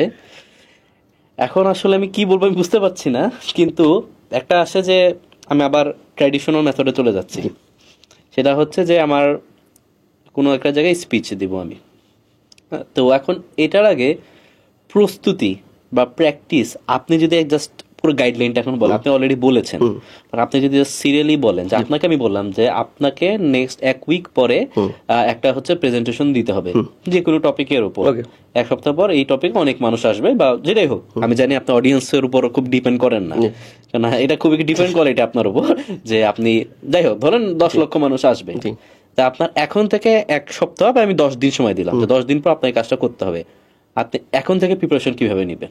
ওকে, প্রথমে আমি বলি যে অডিয়েন্সের উপর ডিপেন্ড করি না, এই জায়গাটা একটু জাস্ট 2 মিনিট বলি। সেটা হচ্ছে আসলেই আমি অডিয়েন্সকে থাকলেও আই ডোন্ট কেয়ার, কারণ হচ্ছে আমি আমার প্রেজেন্টেশনে সবচেয়ে ইম্পর্টেন্ট ব্যক্তি আমি নিজে, নট মাই অডিয়েন্স। আমি হচ্ছে সবচেয়ে ইম্পর্টেন্ট ব্যক্তি। আমার কথা যেহেতু তারা শুনতে আসছে, আমার কথা শুনতে হবে, কিছু করার নেই। এখন তারা কিভাবে শুনবে সেটা আমার দায়িত্ব, সেটা আমার, তারা যেন শুনতে পারে বা শুনতে চায় সেইটা আমার দায়িত্ব, সেইটা আমি তাদের জন্য ইয়া করবো, যে বাচ্চা হলো এরকম ভাবে, কিন্তু হচ্ছে আপনি বলতে চাচ্ছেন যে পয়েন্ট এটা আমার সত্য মিথ্যা হবে না ওদের জন্য, না এটা আমার জন্য, এটা আমার কাছ থেকে আসবে, আর আমি তাদেরকে শেখাবো। আমার কথা হচ্ছে আমি তাদেরকে গাইড করবো। আপনি কি চান it's irrelevant for me as an audience, আপনি কি চান আমার মাথায় আসবে না, আমি কি দেখাইতে চাই সেটা আমার জন্য ইম্পর্টেন্ট। আর সবচেয়ে বড় হচ্ছে যে আপনার প্রেজেন্টেশনের লক্ষ্য কিন্তু আপনার অডিয়েন্সকে স্যাটিসফাই করা না, আপনার প্রেজেন্টেশনের লক্ষ্য হচ্ছে আপনার স্টোরি শেয়ার করা। আপনার একটা স্টোরি আছে, আপনার একটা বিশ্বাস আছে, আপনার একটা গল্প আছে, সেইটা তাদের সামনে তুলে ধরা, ঠিক আছে, এবং সেইটাতে এমন বিশ্বাস অ্যাটাচ করা যে লোকজন বিশ্বাস করতে চাইবে। তাহলে একদিন নাও করতে পারে, বাট আপনার বিশ্বাস দেখে বলবে না অ্যাটলিস্ট কিছু একটা আছে, কিছু একটা আছে। এবং তারা যদি ডিসএগ্রিমেন্টে যায়, ধরে নেবেন ইউর প্রেজেন্টেশন ইজ সাকসেসফুল, যেটা আপনার হয়। If they disagree with you, your presentation is highly successful. এবং তাদের কাছ থেকে যদি কোনো বুদ্ধিদীপ্ত কঠিন প্রশ্ন চলে আসে, আপনি ধরে নেবেন your presentation is at its peak. কেন? কারণ কি আপনি তাদেরকে ওই বুদ্ধিদীপ্ত জায়গায় নিয়ে গেছেন, চিন্তা করতেছে, হ্যাঁ চিন্তা করতেছে। তো এই জন্য তারা কিভাবে আপনাকে চ্যালেঞ্জ করতেছে এটা কোনো বিষয় না, ইরিলেভেন্ট, কিন্তু ওই যে আপনাকে চ্যালেঞ্জ করবে এই সময় জন্য আপনি, হ্যাঁ চ্যালেঞ্জ করবেন, ওই সময় জন্য আপনার মানে অনেক অস্ত্র শস্ত্র জন্য রেডি থাকে। আপনার বিশ্বাসটাকে যখন চ্যালেঞ্জ করা হবে, আপনি যদি এখানে শেকি হয়ে যান, তাহলে কিন্তু ইউ আর লস্ট, আপনার প্রেজেন্টেশন তখন সাকসেসফুল আর হবে না। ওই জায়গায় হারানো যাবে না, স্ট্রং থেকে ইউ জাস্ট ডিফেন্ড ব্যাক, দেখবেন যে তখন আস্তে they will also get into the defensive mode. তো এইটা খুব ইম্পর্টেন্ট যে আপনার কাউকে স্যাটিসফাই করা সম্ভব না, এবং এটা আপনার দায়িত্বও না। আপনার দায়িত্ব আপনার পয়েন্ট তুলে ধরো, নিলে নিবে, না নিলে নাই। কিন্তু বিষয় যেটা হচ্ছে আপনার পয়েন্টে আপনাকে মানে কি বলে কায়েম থাকতে হবে, এবং এইটাকে ডিফেন্ড করার জন্য যত স্টোরি, যত নলেজ, যত স্ট্র্যাটেজি, হোয়াটএভার ইট ইজ, এইগুলো আপনার রেডি থাকতে হবে, যাতে আপনি ওইটাকে ডিফেন্ড ব্যাক করতে পারেন যদি তারা আপনাকে প্রশ্ন করে। এটা খুব ইম্পর্টেন্ট। আচ্ছা, এখন আমি আপনার ওই প্রশ্নে আসি। 10 দিন পর, হ্যাঁ 10 দিন পর প্রথমে আমি যেটা করবো এটাই, যে আমি ওই জিনিসটা নিয়ে বললাম যে আমি কিছুই করবো না প্রথম একদিন, আমি ওটা নিয়ে হাঁটাহাঁটি করবো, ঠিক আছে। এবং I love my company the most. আমি আসলে আমি খুবই অন্তর্মুখী মানুষ, আমি মানুষের কোম্পানি থেকে নিজের কোম্পানি বেশি পছন্দ করি, ঠিক আছে। তো আমার প্রতিদিন একটা মানে হেলদি টাইম লাগবে আমার নিজের সাথে। আমার যেদিন এটা থাকে না, আমার খুব কষ্ট হয়, মনে হচ্ছে আমি সামথিং আই এম মিসিং। কিন্তু আমার কিচ্ছু লাগবে না, খাওয়া দাওয়াও দরকার নেই, just leave myself to myself, that's it, leave me to myself, more than enough for me. তো এই সময়টা তখন আমি কি করবো, হাঁটাহাঁটি করবো। হাঁটাহাঁটি করে দেখা যাবে যে অনেক কিছু জমা হইতেছে, অনেক কিছু আসবে, অনেক কিছু। আবার দেখা যাচ্ছে সামটাইমস আই ওয়ান্ডার, মানে আরেক দিকে চলে গেছি, অন্য কিছু নিয়ে চিন্তা করতেছি, অসুবিধা নেই, I don't have any issues. আবার দেখা যায় কিছুক্ষণ পর আবার নিজেকে টেনে আনতেছি, আবার চলে যাচ্ছি নিজে, এভাবে করে দেখা যায় অনেক কিছুই লেখা হয়ে যাচ্ছে, মানে মেমোরিতে অনেক কিছু চলে আসছে।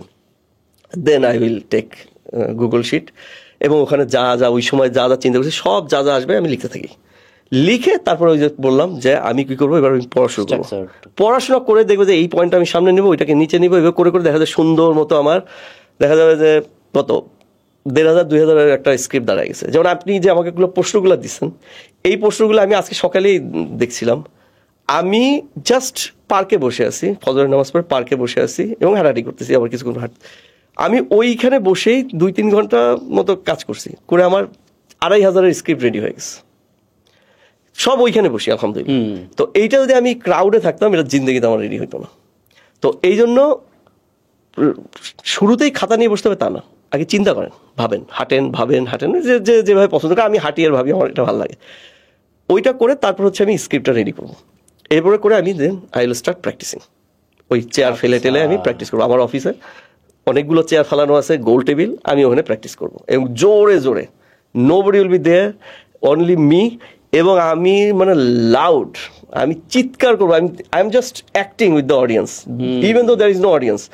আমি আপনার নাম বলে না সাবিক উস্তাদ আপনি কি বলছেন, it's not correct, no it's not correct. আচ্ছা বলেন তো সাবিক উস্তাদ, you are not there but still, আচ্ছা বলেন তো সাবিক উস্তাদ, আপনাকেই দিয়ে বলি, আপনি এই প্রশ্নটা কিভাবে আনসার দিবেন, মানে পুরো একটা ভিজুয়াল, মানে একটা কল্পনা। হ্যাঁ, তো ওইটা করার পরে তারপরে হচ্ছিল এভাবে করে করে আমি 10 বার প্র্যাকটিস করবো, দেন হচ্ছে I will start preparing slide. এই এখন স্টেজ, এবং আমি স্লাইড তৈরি করবো definitely Canva. I love Canva over power point. Canva এরপরে আমি মানে স্লাইড তৈরি করে দেন হচ্ছে আমি আবার 10 বার 12 বার যে কয়বার লাগে আমার, মানে আমার আত্মস্থ করতে। আবার মনে করেন টাফ অডিয়েন্স হলে আপনারা একটু কেয়ারফুল বেশি থাকবেন, একটু বেশি প্র্যাকটিস করবেন। আবার খুবই ইনফর্মাল বন্ধু বান্ধব, তখন আপনি একটু কম প্র্যাকটিস করবেন। এটা ডিপেন্ড করে অনেক কিছু। তো ওইটা প্র্যাকটিস করার পরে দেখা যাচ্ছে যে আমি তখন আমি একটু শান্তি পাবো যে না ওকে আরো 10 বার বা 12 বার যে করবো করে, যখন আমি দেখবো যে okay it comes naturally out of me, তখন যে আমি একটু শান্তি পাই। ঠিক আছে, মানে আমার মনে হচ্ছে যে okay I am done almost. এরপরে যেটা করি আমি আমার ওয়াইফকে শোনাই। আচ্ছা, প্রত্যেকটা প্রেজেন্টেশন আমি আমার ওয়াইফকে শোনাবই। মানে ওর ফিডব্যাক হচ্ছে অনেক বেশি কি বলে ক্রিটিক্যাল। ক্রিটিক্যাল কারণ ও যদি ওই যে আপনি যেটা বললেন যে সব যদি একই মত করে, ওইটা আমার ভালো লাগে না। বরং ওর কাছ থেকে আমি ওই ক্রিটিক্যাল মতটা নেই, নিয়ে দেখা যাচ্ছে যে এখন সেটাও যে আমি নিবই তা না, আমার কাছে মনে হচ্ছে যে না এটা নেওয়া যেতে পারে, আমি নিব। আর যদি না নেওয়া যায় না, আমারটা ফ্লো ঠিকই আছে, আমি নেই না। কিন্তু অনেক সময় নেওয়া হয়, চ্যালেঞ্জ থাকে। হ্যাঁ, চ্যালেঞ্জ থাকে। এবং আমি দেখা যায় কিছু সময় বাচ্চাদেরও শোনাই, ওরা কিছু বোঝে না, তাকায় থাকে, বাট স্টিল আমার ছেলে 12-13 বছর বয়স, আলহামদুলিল্লাহ অনেক কিছুই বোঝে। ওরও অনেক সময় অভিমত নেই। ও দেখা যায় বিশেষ করে বাচ্চাদের ক্ষেত্রে কিছু হইলে ওর অভিমতটা আমার খুব কাজে লাগে। আবার মনে করেন যে আমার ছোট মেয়ের বয়স 8 বছর, ও আচ্ছা তোমাকে কি বললে তুমি শুনবা, এটা একটা ওর জন্য আমার জন্য একটা বিশাল শেখার বিষয়। তো এরকম দেখা যাচ্ছে আমি যার অনেকের কাছ থেকে ফিডব্যাক, বাট আমি ফিডব্যাকটা ফ্যামিলির কাছ থেকে নিই। বাইরে আমি খুব বেশি, যেহেতু বললাম আই এম ভেরি ইন্ট্রোভার্টেড, বাইরের মানুষের সাথে ওইভাবে নেওয়া হয় না, বাসাতেই নিই, তারাই ভালো ফিডব্যাক দেয় আমাকে। ঠিক আছে, এরপরে হচ্ছে তো মানে your story ready, practice done. এখন আপনাকে যেটা করতে হবে সেটা হচ্ছে you leave yourself to Allah সুবহানাহু ওয়া তাআলা এন্ড দ্য স্টোরি ইটসেলফ। প্রথমে আল্লাহর উপর ছাড়েন, দোয়া খায়ের যা আছে সব করেন, and then you leave yourself to story. আপনার স্টোরি আপনাকে গাইড করবে কোথায় নিয়ে যেতে হবে। আপনার এটা শোনার পর আমার নিজের কথা মনে পড়ছিল যে একবার আমার পাবলিক স্পিকিং এর আগে আমি হচ্ছে আমার ছোট বাচ্চা মেবি 2 মাস এরকম সময়, আর আমার ওয়াইফ, এই দুজনের সামনে আমি প্র্যাকটিস করছিলাম। তো শুরুতে ছিল হচ্ছে আমার বাচ্চা ঘুমাই গেছে, মানে ঘুমন্ত অবস্থায় ছিল, আমার ওয়াইফ শুনছিল। প্রেজেন্টেশনের শেষে হচ্ছে ওয়াইফ ঘুমাই গেছে, বাচ্চা জেগে গেছে। এইটা কারণে আমি খারাপ দিছি, আসলে ওয়াইফ এত টায়ার্ড ছিল যে সে ঘুমাই গেছে আর বাচ্চা আওয়াজে উঠে গেছে। কিন্তু আমি যারা শুনতেছে তাদেরকে বলবো যে আমার অভিজ্ঞতা আছে আলহামদুলিল্লাহ, যে আপনার সাথে একই স্টেজে পাবলিক স্পিকিং এ পার্টিসিপেট করার এক্সপেরিয়েন্স ফর মি। হ্যাঁ আলহামদুলিল্লাহ। আর আপনি আমাকে বলেছিলেন যে আমি ভালো পাবলিক স্পিকার, এরকম একটা কমপ্লিমেন্ট দিয়েছিলেন। সো আমার সেটা খুব এনকারেজ করেছে আলহামদুলিল্লাহ। তো সব এনকারেজ করা হলেও ঠিক আছে, একটা তো আপনার হাঁটার অ্যাবিলিটিটা আমি পাইনি। একটা ট্রাই করবো যে মানে অ্যাটলিস্ট টাকা ছাড়া বের হবো, তাহলে আমার ওই অপশনটা থাকে। কারণ বললাম তো যে হাঁটার সময় যে পাশে রিক্সা যখন ফাঁকা যায় এত লোভনীয় লাগে, যাচ্ছে বসে বসে চিন্তা করবো, যেটার পরে হয় না। তো এটাকে ট্রাই করবো। আরেকটা জিনিস যেটা আমার এখনো 100% যায়নি, সেটা এখনো হয়, এই যে পডকাস্টেও হয় বা বিভিন্ন সময় হয়, সেটা হচ্ছে ভয়। হ্যাঁ, যে পাবলিক স্পিকিং এর ক্ষেত্রে পডকাস্ট একটু কম হয়, কিন্তু তারপরেও হয়। আর যদি অন্য মানুষের সামনে কথা বলতে হয়, যার আমার সামনে আরো 100টা মানুষ আছে, তখন এটা আরো বেড়ে যায়। সেটা হচ্ছে এই যে ভয়। দেখা গেলে ভয়ের কারণে অতটা ভালো হয় না অনেকের, শুনেছি। তারপরে হচ্ছে এই ভয়টা থেকে যায়, যেটার জন্য অনেকে আসলে পাবলিক স্পিকিং করতেও যায় না। মানে অনেকে আছে যে তার হয়তো অ্যাবিলিটিটা ভালো, মানে 1-to-1 কনভারসেশনে সে খুবই সুন্দর কথা বলে, বাট কোনো কারণে এই ভয়টাকেই সে আর জয় করতে পারে না। এখন আপনি তো আমার ওয়ান অফ দ্য বেস্ট দেখা এই ক্ষেত্রে স্মরণীয় স্পিকার। তো আপনার কি ভয় লাগে না, নাকি আপনি কিভাবে আসলে হ্যান্ডেল করেন ভয়ের বিষয়টা? আমি ভয় নিয়ে আমার একটা গল্প আছে, এটাকে একটু শেয়ার করি। যদি পাবলিক স্পিকিং রিলেটেড না, বাট তারপর বলি। সেটা হচ্ছে 2009 সালে আমি যমুনা ব্রিজ, আপনার মনে আছে কিনা, যমুনা ব্রিজ একসময় ফাটল দেখা দিচ্ছিল, ওই যে রংপুর যাওয়ার যে যমুনা ব্রিজ, ওই ডেকে ফাটল ছিল। আচ্ছা। তো তখন আমি একটা মাল্টিন্যাশনালে কাজ করি, তো সেখানে কিছু রিপেয়ার প্রোডাক্ট ছিল ওই ফাটলগুলো রিপেয়ার করার। তো আমি সেটার জন্য ইন্সপেক্ট করতে যাই আর কি, ওই ফাটলগুলো। তো আমি একজন এক্সপার্ট নিয়ে গেছিলাম, চায়না থেকে আসছিলেন, তো তাকে নিয়ে গেছিলাম। তো আমরা যে কি করলাম, ডেকের উপরে ফাটলগুলো দেখলাম, ব্রিজের মাঝ বরাবর গাড়িতে করে গেলাম, ডেকের উপর ফাটলগুলো দেখলাম। এখন এক্সপার্ট বলতেছেন কি না, আমি নিচে ঢুকতে চাই, মানে হচ্ছে এইটার উপর দিয়ে তো গাড়ি যায়, এর তলে ঢুকে উনি দেখবেন উপর দিয়ে ফাটলগুলো কেমন লাগে দেখতে। ওরে বাবা, আচ্ছা ঠিক আছে। এখন তো ঠিক আছে, আমিও খুশি যে আচ্ছা ব্রিজের ভিতরে ঢুকবো। তো ভিতরে ঢুকবো বললো কি যে মাঝ নদীর বরাবর ওইখান দিয়ে নামতে হবে, নেমে ঢুকতে হবে।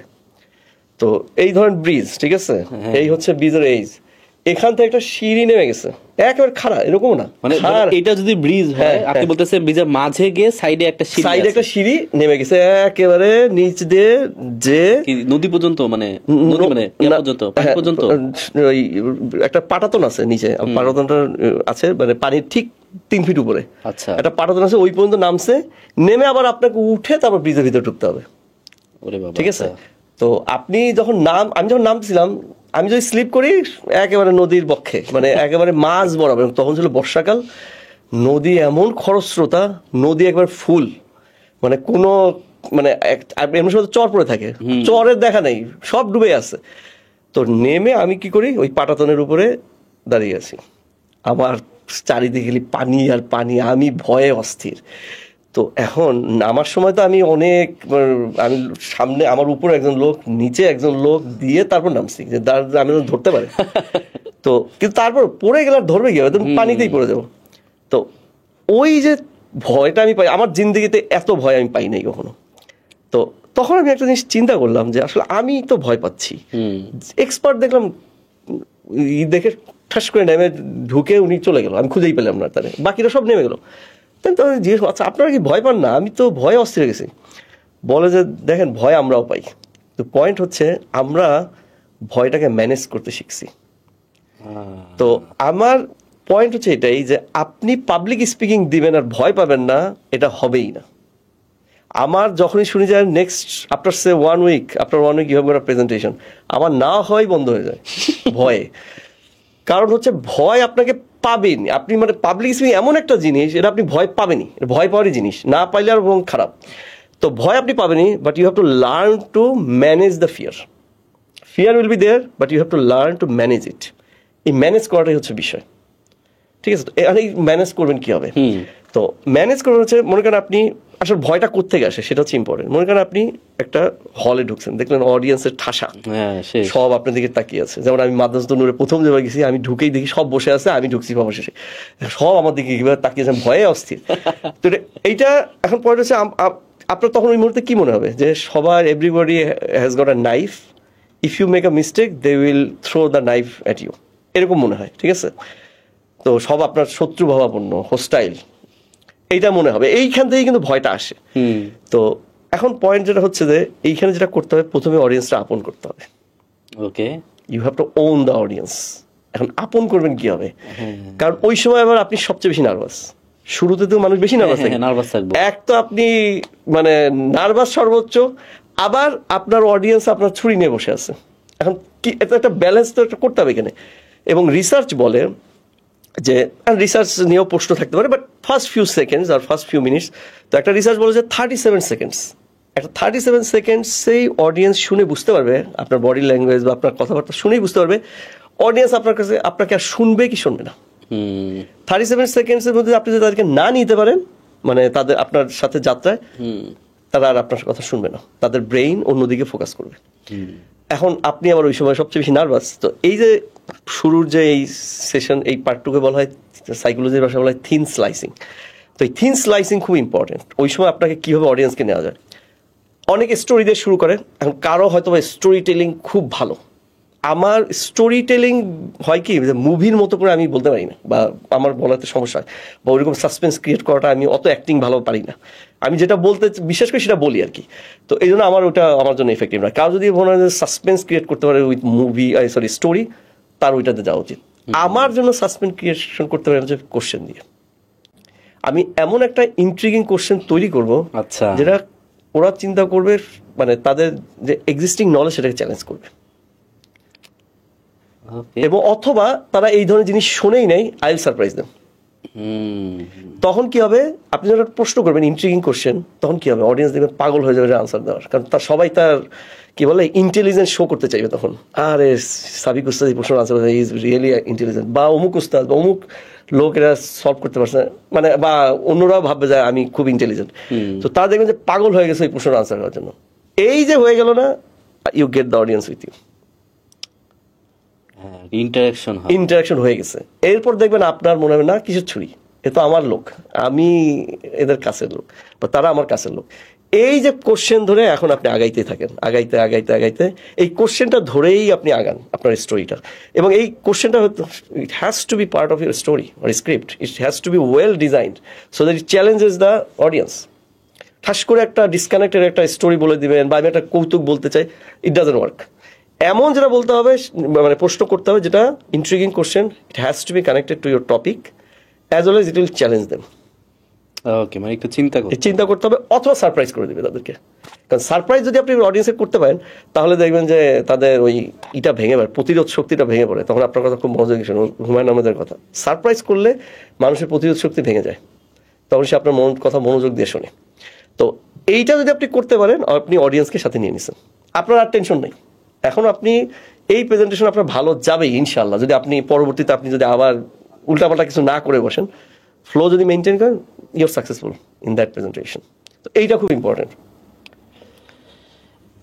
এখানে মানে আমি নিজের কথা চিন্তা করতেছি, সেটা হচ্ছে স্টোরি তো বুঝলাম, স্টোরি পাওয়া একটু মনে হচ্ছে সহজ, কিন্তু যেটা কঠিন মনে হচ্ছে সেটা তো প্রশ্ন পাওয়া।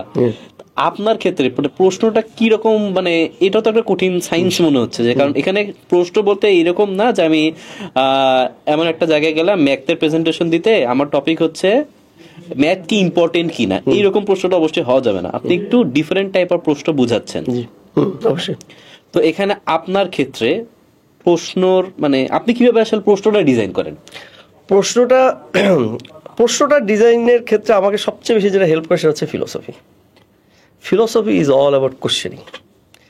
আপনার যদি ফিলোসফিক্যাল জ্ঞান থাকে, বা if you are philosophically trained or educated, or আপনার যদি ফিলোসফি কপচানোর, মানে আমার একটু থাকে এই অভ্যাসটা, কপচানো বা ফিলোসফি পড়ার থাকে, অভ্যাস থাকে, তাহলে আপনার কাছে কোশ্চেন কোনো বিষয় না, বরং আনসার থেকে প্রশ্নই বেশি থাকবে আপনার কাছে। ওকে, তো কারণ philosophy is all about questioning, এটাকে বিভিন্ন দিক থেকে দেখাই হচ্ছে কোশ্চেনিং। যেমন আমি আপনার একটা উদাহরণ দিই, সেটা হচ্ছে যে মনে করেন আপনাকে আমি যদি বলি, একটু লেট মি রিমাইন্ড, মানে মনে করেন যে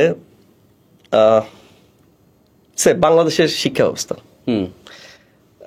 নট শিক্ষা ব্যবস্থা, আপনি মনে করেন আপনাকে আমি বললাম যে মনে করেন আপনি খুব ভালো রেজাল্ট করেছেন কোন একটা পরীক্ষায়, জিপে 5 পেয়েছেন, এইটাকে আপনি কিভাবে চ্যালেঞ্জ করবেন? এখন তো চ্যালেঞ্জ করা সহজ, কিভাবে করবেন?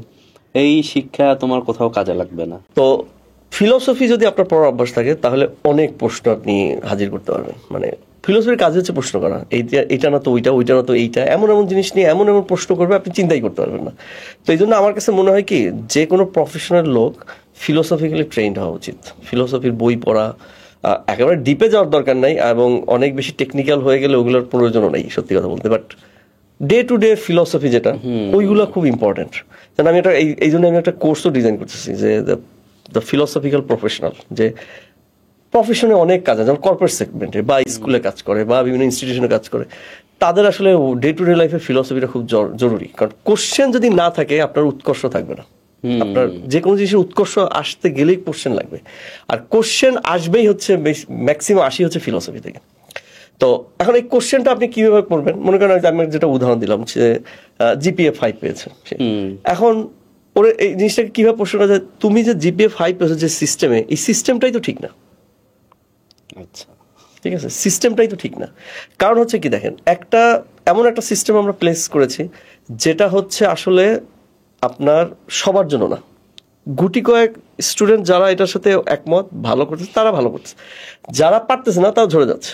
কিন্তু আপনার যদি ভিন্ন ভিন্ন লোকের জন্য ভিন্ন ভিন্ন সিস্টেম থাকতো, এখন বলবেন যে এগুলো কিভাবে সম্ভব, সবই রিসার্চের ব্যাপার। এখন আমরা ওইদিকে যাই নাই বলে আমরা হয়তো নতুন লাগছে, বাট একটা সময় এরকমই ছিল যে মানুষ তার পছন্দের জিনিসটাকেই বেছে নিত বা ওই ধরনের শিক্ষা ব্যবস্থাই ছিল। তো আপনি দেখেন যে তার যে জিনিসটা দিয়ে সেই অ্যাচিভটা করলো সেটাকেই আপনি চ্যালেঞ্জ করতে পারেন। তো এইরকম আপনি যে কোনো জায়গাতেই আপনি চ্যালেঞ্জ করতে পারবেন। যেমন আমি যদি আপনাকে বলি, মনে করেন ম্যাথস টিচিং নিয়েই যদি বলি, ম্যাথস টিচিং এ আপনি একটা অডিয়েন্সকে তাক করে দিবেন, কিভাবে দিবেন? কিভাবে দিব? হ্যাঁ, কিভাবে দিবেন? ম্যাথস টিচিং নিয়ে আপনি প্রেজেন্টেশন, যেটা আপনাকে আমি একটু আগে বললাম, যে এটা আপনি অডিয়েন্সকে একেবারে তাক লাগাই দিবেন। আমার মাথায় কিছু আসছে না। মনে করেন আমি তাদেরকে বললাম যে A square plus B square, ঠিক আছে, A square plus B square equal to C square. এটা কিসের সূত্র? Pythagoras. A square plus B square equal to C square, পিথাগোরাসের সূত্র। আচ্ছা, পিথাগোরাসের সূত্র, আপনি এই রুমে পিথাগোরাসের সূত্র আমাকে দেখান। আচ্ছা, আপনার হাতে কিচ্ছু নেই, you don't have anything in your hand, just show me Pythagoras theory here আর পিথাগোরাস থিওরেম হিয়ার। কারণ ওখানে তো ম্যাথমেটিক্সের টিচারই থাকবে বা অন্যরাও থাকুক, কোনো সমস্যা নেই। আপনি পিথাগোরাসের থিওরেম সবাই পড়ে, সায়েন্স আর নন সায়েন্স সবাই পড়ে আসছে। তো আমাকে বলেন যে এখানে এই রুমে পিথাগোরাসের থিওরেমটা আপনি আমাকে দেখান। আপনি কিছু করবেন না, মানে কোনো কিছু আঁকবেন না, দেখাবেন না, আপনি এই রুমের এক্সিস্টিং যে এনভায়রনমেন্ট, এখান থেকে আপনি আমাকে পিথাগোরাসের থিওরেমটা দেখান। আচ্ছা, যদি তখন টিচার কোনো ট্রায়াঙ্গেল দেখায় আপনাকে, যে ভিজুয়াল করেন এই যে এইটা এখানে পিথাগোরাস, তখন আপনার তারপরে রেসপন্স কি? না, এই তো পয়েন্ট, যেটা হচ্ছে যে সে যখন দেখাবে, কি দেখাবে এটা তো আমি জানি না। এটা আমার ইন্টারঅ্যাক্ট করছে, হ্যাঁ ইন্টারঅ্যাক্ট করছে, এখন আমার দেখতে হবে।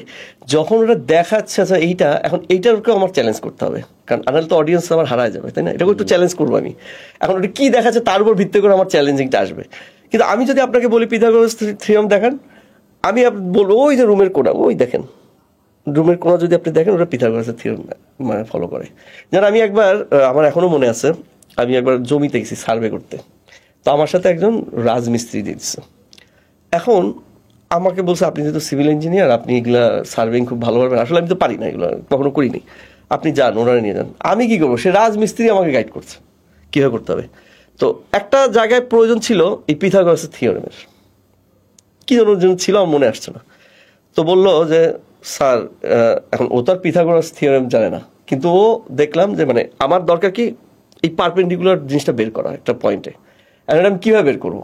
90 ডিগ্রি, আমার হাতে তো কোনো চাঁদা, অত বড় প্রোট্রাক্টর বা চাঁদাও তো নাই, খোলা মাঠ, দূর কিছু দেখা যায় না আর কি, মানে এত বড় মাঠ, আমি ওখানে সার্ভিং করতে গেছি।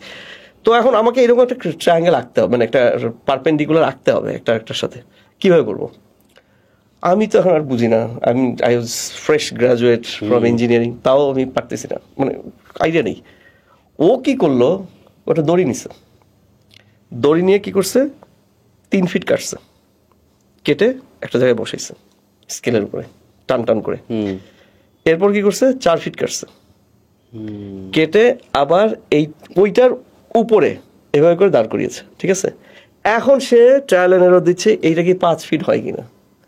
3 square plus 4 square equal two 5 square, Pythagoras theorem. তো এইটা 3, এটা 4, এখন এইটা 5 যদি মিলে যায়, তাহলে এই যে 3 আর 4 যেখানে মিললো, এটা পারপেন্ডিকুলার। ওইটা আমার জাস্ট আমার সামনে এটা করে দেখালো। কিন্তু আপনি নিশ্চিত থাকেন, কোনো ম্যাথস টিচারকে আমি যদি বলি, he will struggle, definitely he will struggle. কারণ ম্যাথস টিচার ওই মানে কি বলে, মানে out of 100 1 or 2 may be able to do it, but বাকিরা এটা স্ট্রাগল করবে। তা আমি তো তাকে স্ট্রাগল করার জায়গা খুঁজেই পেয়ে গেলাম। আমি যখন তাকে দেখাই দিব, I get my audience with me. To some extent বলা যায়, সহজ করে বললে, যে তাকে চিন্তা করাতে হবে, তাকে চিন্তা করতে হবে, তাকে চিন্তার জগতে হারাই ফেলতে হবে একটু, যাতে ওই যে এমন প্রশ্ন না হয় যে 5 সেকেন্ডের মধ্যে আরে এটা তো জানি, এরকম না, এটা দিলে তো সে ইন্টারেস্টেড হবে। এবং আরো একটা ব্যাপার হচ্ছে ম্যাথস টিচিং এ, যেমন মনে করেন এখন ম্যাথস মানে আমরা তো জানি ম্যাথস একটা হার্ড কোর ম্যাথস, যেটা জানি number theory lot of things. নতুন আরেকটা ডিসিপ্লিন আছে, সেটা হচ্ছে ম্যাথস কমিউনিকেশন।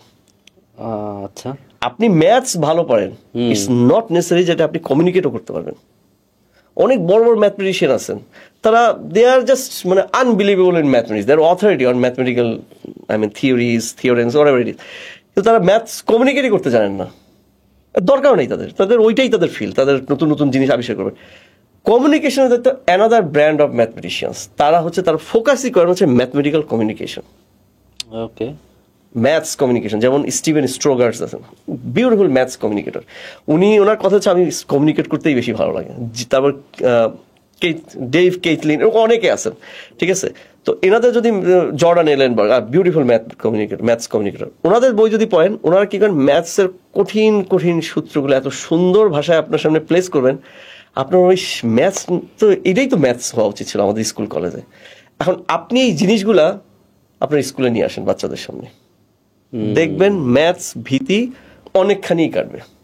এবং তাদেরকে চিন্তা করান। স্যার মনে করেন একটা গাছ দেখে আপনি একটা গ্রুপ সেট করে দেন, আচ্ছা এই গাছটা দেখো তো, তোমরা দেখতেছো আপনার 10 days গাছটা কতটুকু বাড়ছে, তোমরা এটা করো বা বাড়বে, এটা মডেলিং করো, দেখবেন যে ওই স্টুডেন্টগুলো এটার পিছনে লেগে আছে, এই সূত্র সেই সূত্র, এই চ্যাট জিপিটি সব করবে আর কি। But at the end of the day যে ঘাটাঘাটি করছে, এতেই তো নলেজটা বাড়লো, রাদার দেন ওই ক্লাসে বোরিং লেকচার শোনা, লসাগু বা ইন্টিগ্রেশন ডিফারেন্সিয়েশন না করে এইটা যদি করে, দেখবেন এখানেই সে ওই জিনিসগুলোই অ্যাপ্লাই করছে। প্র্যাকটিক্যাল থেকে আপনার বই আছে, মডেলিং জিনিসটা সে শিখে যাচ্ছে, ম্যাথমেটিক্যাল মডেলিং। তো এই জিনিসগুলো আসলে মানে এইভাবে আমি আর কি অ্যাপ্রোচ করবো জিনিসটা। এক্সেলেন্ট উস্তাদ। এখন আরেকটা বিষয়, সেটা হচ্ছে যে পাবলিক স্পিকিং এর ক্ষেত্রে আপনি তো বললেন যে স্লাইড বানানোটা আপনি পরে করেন, কিন্তু আমি যেহেতু আপনার সাথে একসাথে ছিলাম আর হচ্ছে আপনার দেখছিও আপনার প্রেজেন্টেশন, তো আপনার স্লাইড গুলো তো অসাধারণ হয়। তো যারা স্লাইড বানায়, আপনার মাথায় আসলে কি থাকে স্লাইড বানানোর সময়? স্লাইড আসলে পিপল গো ওভারবোর্ড উইথ স্লাইড, তারা অতিরিক্ত করে ফেলে এবং এটা নিয়ে অতিরিক্ত টেনশনে থাকে। স্লাইড প্রেজেন্টেশনে, আপনার প্রেজেন্টেশনে slides are not important that much, you are the most important. আমি আবারও বলি, আপনার অডিয়েন্সের সমস্ত ফোকাস আপনার দিকে নেবেন, নট টু ইউর স্লাইডস। আপনি স্লাইডস এমন ভিজুয়াল একেবারে প্রফেশনালি ডিজাইনড আপনি নিয়ে আসছেন, লোকজন কি করবে, আর সেটার সাথে যদি আপনার প্রেজেন্টেশন ম্যাচ না করে, দেন ইউ আর লস্ট। আপনার অডিয়েন্সের সমস্ত কেন্দ্র চলে যাবে স্লাইডে, যেটা অনেক সময় হয়। এবং অনেক স্লাইড যদি অনেক বেশি ওয়ার্ডই থাকে, আপনি যেটা বলছেন তার থেকে অডিয়েন্সের রিডিং স্কিল ফাস্টার। তো আপনি যতক্ষণ ওই স্লাইডে পড়ে ফেলবে আপনি, ওনার তো দরকার নেই, I just need the slides only, শেষ। যদি শুনে, আর শুনবেও না, দেখবেও না, পড়বেও না। তো এই জন্য স্লাইডস হবে একেবারে minimalist, replace all words with pictures. যদি পিকচার থাকে এনিথিং দিয়ে দেন, নাম্বার 1।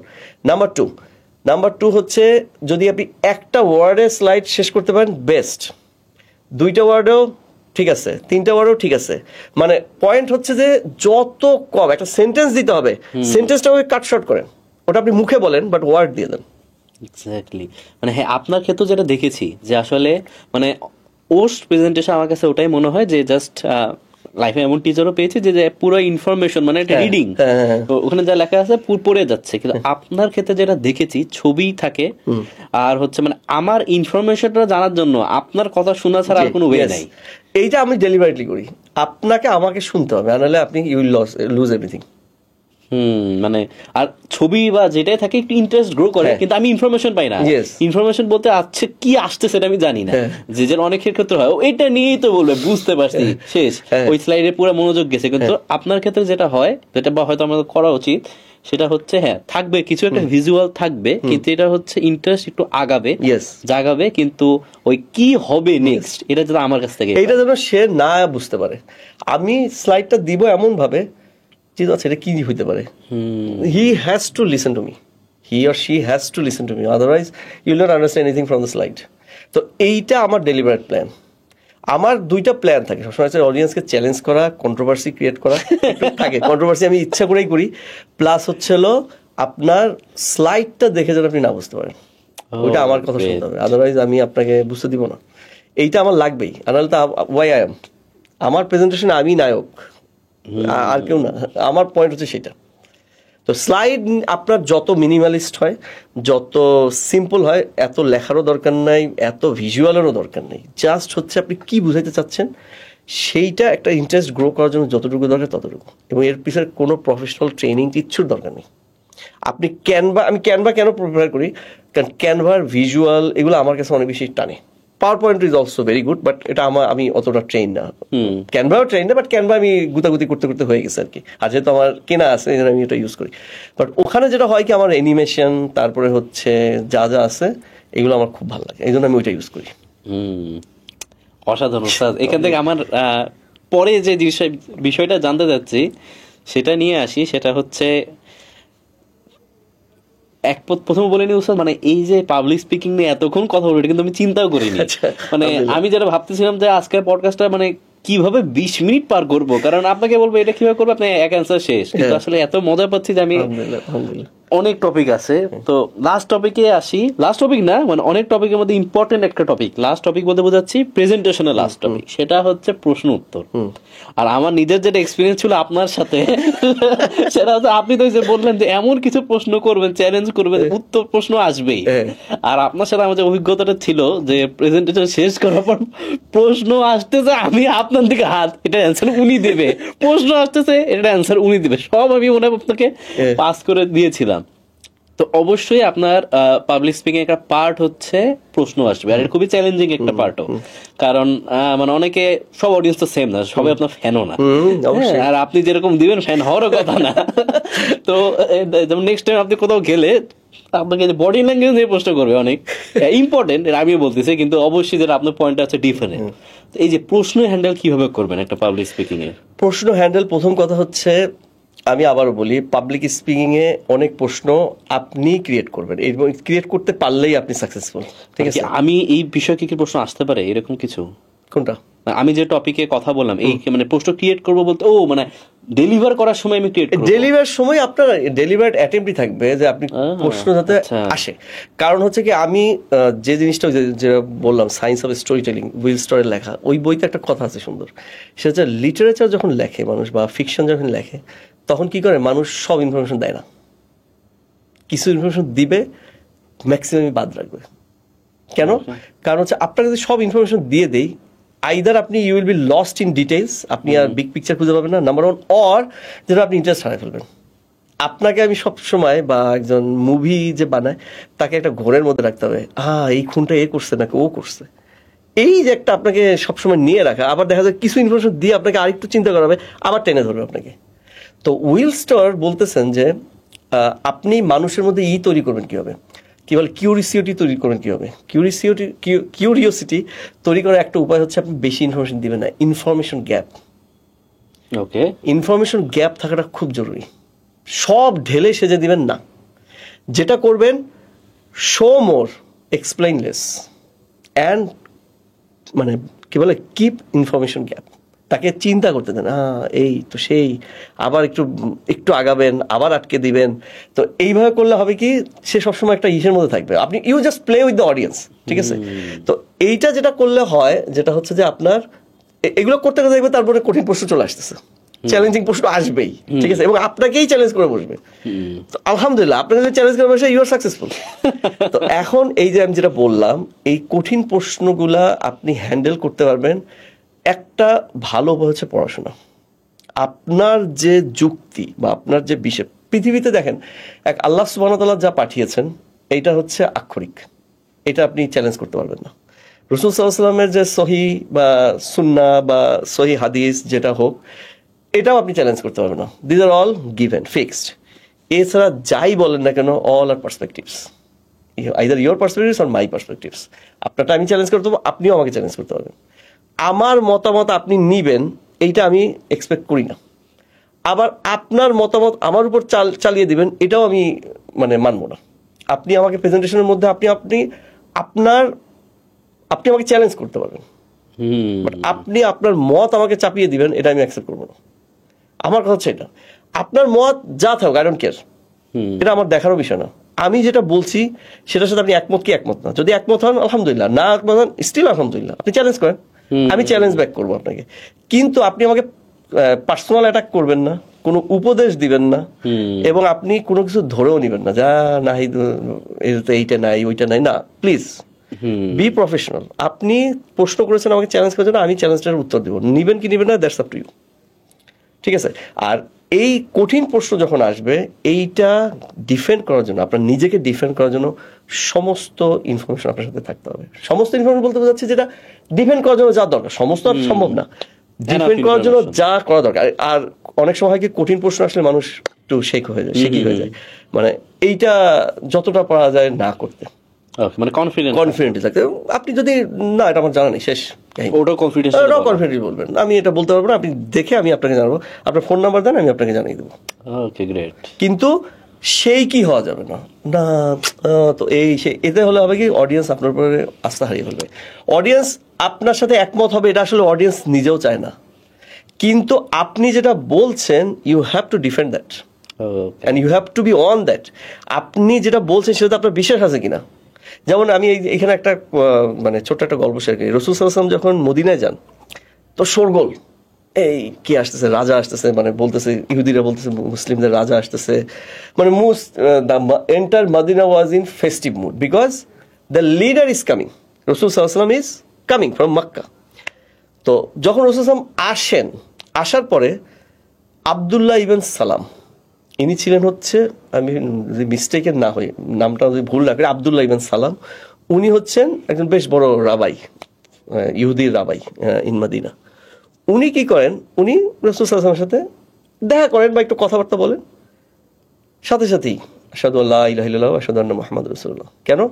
কারণ ওনার কথা হচ্ছে যে ওই দিন যে ফেসটা আমি দেখেছি, the face that I saw, it can not be a face of a liar. এই ফেস যেটা আমি দেখতেছি এটা কখনোই একটা মিথ্যাবাদীর ফেস হইতেই পারে না।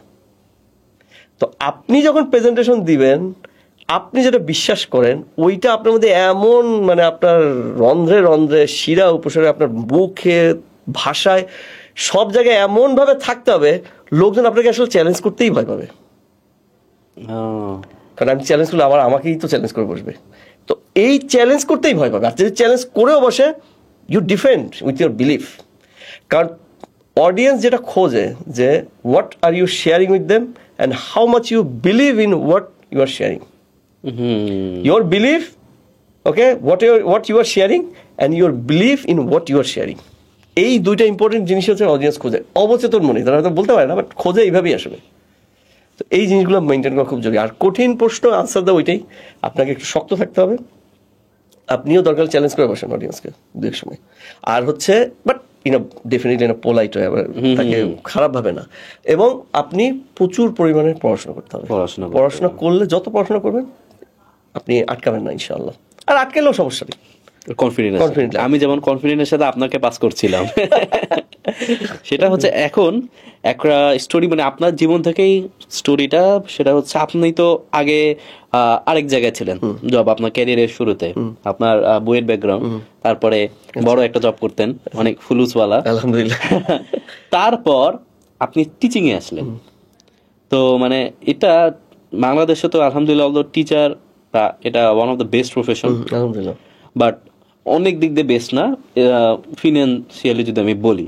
আপনার কারণ শুরুর দিকে টিচার হওয়া এক জিনিস, আর একটা বড় ইনকাম করা, মানে আপনি ইঞ্জিনিয়ার হয়ে গিয়েছেন, আপনার সোর্স অফ ইনকাম ভালো আছে, তারপর আপনি টিচিং এ কেন আসলেন এত কিছু থাকতে? ওকে, ভেরি গুড কোশ্চেন।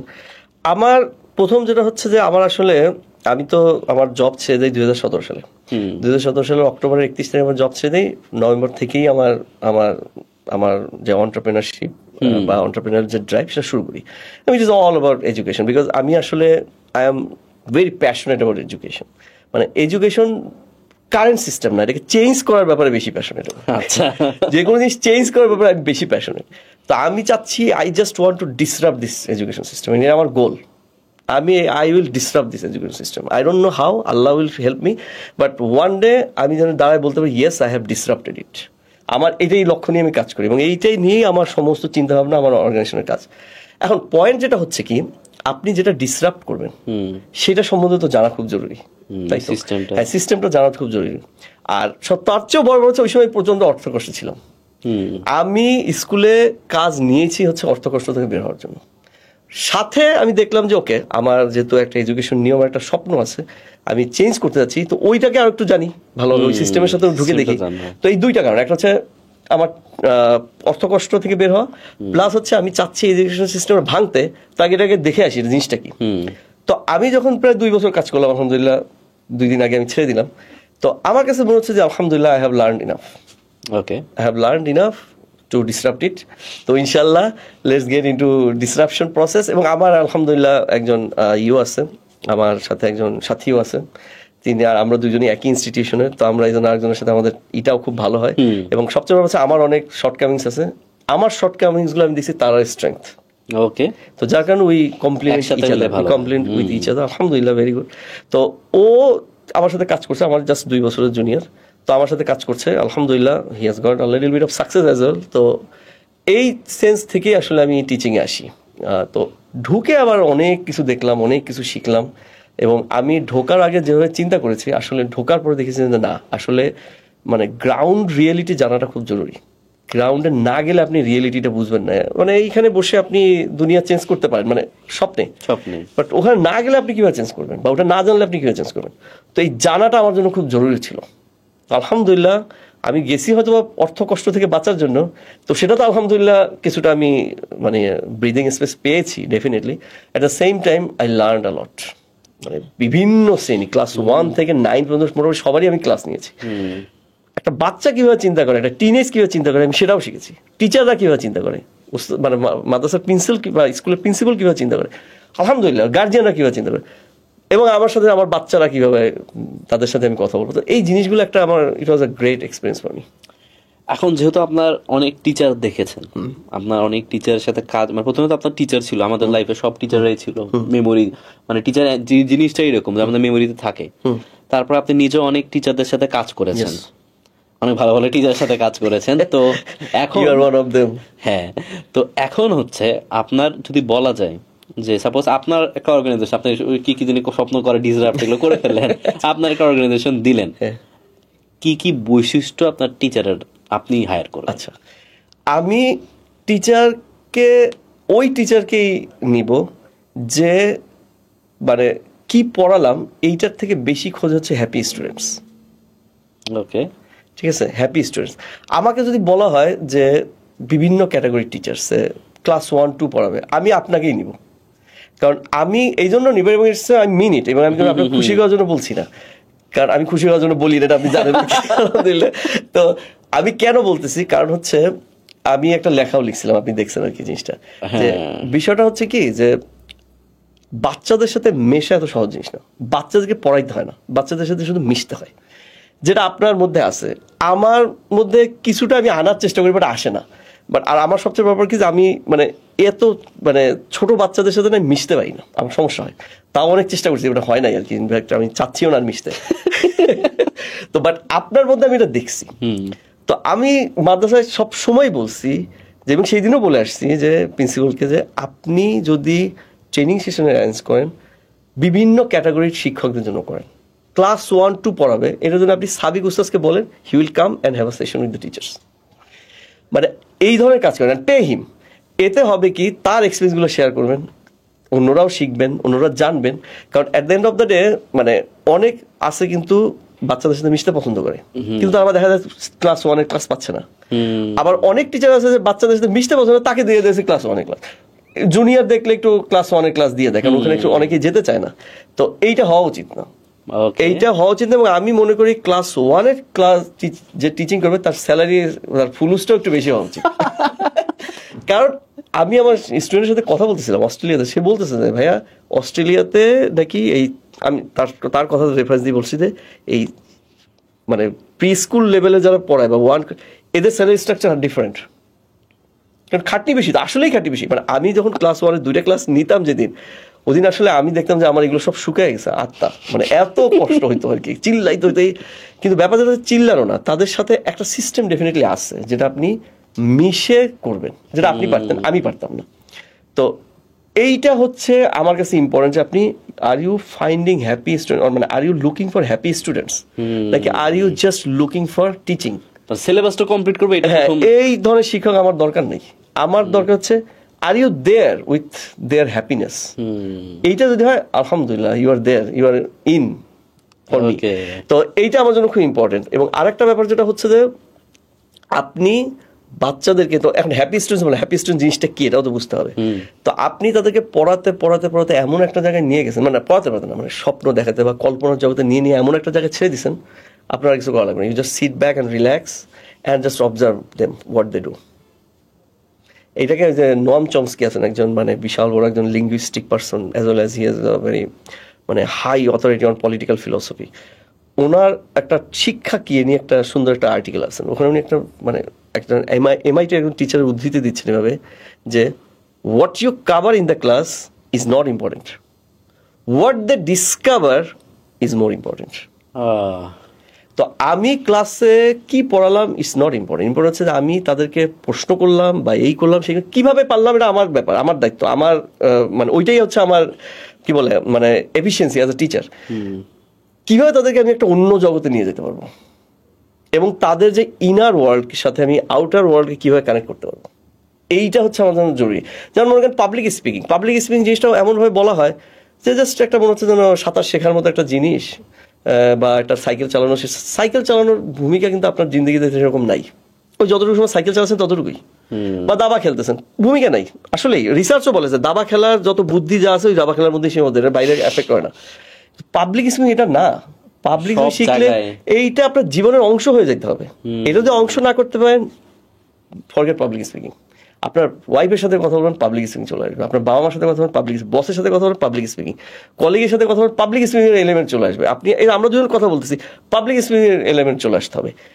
আপনি আপনার টিমকে বোঝাচ্ছেন, পাবলিক স্পিকিং এর এলিমেন্ট। এইগুলো যদি না আসে, পাবলিক স্পিকিং হবে না আপনাকে দিয়ে, সোজা কথা।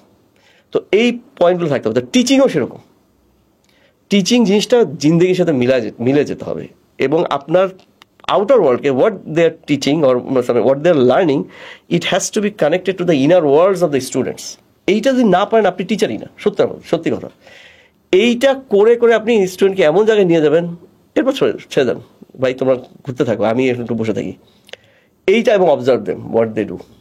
তো এই জন্য আমার কাছে ম্যালকম গ্ল্যাডওয়েলের একটা সুন্দর কথা আছে, যে চাকরির ক্ষেত্রে উনি বলছেন, বাট এটা আমি দেখলাম যে টিচিং এর ক্ষেত্রে খুব যায়, যে চাকরি একটা মানে হ্যাপি এমপ্লয়ি পাওয়ার শর্ত কি? 3টা। নাম্বার 1 হচ্ছে তাকে অটোনমি দিতে হবে, he has to be autonomous, মানে স্বাধীনতা দিতে হবে। He has to have the মানে কি বলে freedom to decide, to make decision, এই ফ্রিডমটা তাকে দিতে হবে, নাম্বার 1। নাম্বার 2 হচ্ছে his work has to be challenging. ম্যারমেরা কাজের সাথে মানুষের সাথে কানেক্টেড হয় না, লুজ এগুলো ঢিলা ঢালা কাজের সাথে কানেক্টেড হয়। আপনি তাকে চ্যালেঞ্জ দেন, give them a challenging job, এবং সে যখন এটা করতে পারবে তার confidence will be very high, এবং তার মধ্যে একটা মানে একটা রেওয়ার্ডিং একটা ফিলিং থাকবে। এবং থার্ড হচ্ছে pay them well, reward them well. আমি দেখলাম এই 3টা জিনিস আপনি যদি স্টুডেন্টের সাথে অ্যাপ্লাই করেন, make him autonomous, put him in on autonomous system. মানে ওই বন্দি করবো না, ক্লাসে না, ছেড়ে যান, মাঠে নিয়ে যান, ওই টিনেজদেরকেই নিয়ে যান, এখানে দেখো কি আছে, দেখো তোমরা ঘাস দেখো, এটা দেখো, বা অন্য কিছু দেখো, টিনেজদেরকে নিয়ে যান, দেখবেন যে তারা ভাববে মানে এটাকে বলে এজেন্সি বেসড লার্নিং ফিলোসফির ভাষাতে। এই যে এজেন্সি বেসড জিনিসটা তার মধ্যে চলে আসছে, নাম্বার 1। নাম্বার 2 হচ্ছে তাকে চ্যালেঞ্জ করেন, সে যে দেখলো এখন নাও ইউ চ্যালেঞ্জ দেন। আচ্ছা তুমি ঘাসটা কিভাবে বড় হচ্ছে তুমি একটু দেখো তো, ওই যে বললাম যে ঘাসটা বড় হচ্ছে ম্যাথমেটিক্যালি মডেল করো, বা তুমি এটাকে সাইন্টিফিক ব্যাখ্যা রেডি করো। যেটাই হোক আর কি। থার্ড হচ্ছে ইউ পে দেম আর ইউ রেওয়ার্ড দেম কোনো না কোনোভাবে একটা রেওয়ার্ড দেওয়ার সিস্টেম একটা আমাদেরকে ডিজাইন করতে হবে, হয়তো বা through money or take them to a restaurant and have lunch or dinner with them. আপনি এই জিনিস করেন, আপনি একটা ডিফারেন্ট ব্রিড অফ প্রফেশনালস পাবেন ফর ইউর আপকামিং নেশন আর ফর ইউর আপকামিং ফিউচার। আমরা শিক্ষাকে ওইদিকে নেই বা চিন্তাও করি না। গ্রেট, মানে গভীরভাবে চিন্তা করতে হবে যেটা বললেন। আচ্ছা, এখন হচ্ছে স্যার আজকের দিনের লাস্ট প্রশ্ন আপনার কাছে জানতে চাওয়া, মানে আপনার তো ক্যারিয়ারটা লং, আপনাকে দেখে মনে হয় না হাঁটার কারণে আপনার বুয়েটে পড়াশোনার ওখানে তো সবারই বিভিন্ন স্টোরিজ থাকে, স্ট্রাগল থাকে, তারপর আপনি বড় ফুলুসওয়ালা জায়গায় চাকরি করছেন, তারপরে টিচিং এর গভীর অনেকদিন ধরে ছিলেন, আপনার নিজেরও আছে প্রতিষ্ঠান। তো আপনাকে যদি বলে আপনার এই দীর্ঘ ক্যারিয়ারের আপনি 3টা লার্নিংস আমাদের সাথে শেয়ার করবেন, সেই 3টা লার্নিংস কি কি? আচ্ছা, আমি ক্যারিয়ারকে আমার জীবন থেকে আলাদা দেখি না, ঠিক আছে, প্রথমে বলে নিই। তো আমার যা বলবো আমার জীবন থেকে বলবো, ঠিক আছে। কারণ আমি অনেক প্রতিষ্ঠানে কাজ করেছি, অনেক জায়গায় পড়াশোনা করেছি, শেষ করতে পারিনি। আপনার মাই গ্রাজুয়েশন অনেক জায়গায় চেষ্টা করেছি, হয় নাই, কোনোটাই শেষ। তো তারপর পড়েছি বা চাকরি করেছি, বিভিন্ন মানুষের সাথে মিশেছি। তো আমি দেখেছি যে আমার জন্য সবচেয়ে বড় শিক্ষা প্রতিষ্ঠান হচ্ছে আমার জীবন। আমি আমার জিন্দগিতে যা শিখেছি, মানে no teacher, no institution, no organisation is enough for that. মানে আমার জিন্দগির শিক্ষা সবার উপরে। তো আমি সেখান থেকে জাস্ট 3টা শেয়ার করি।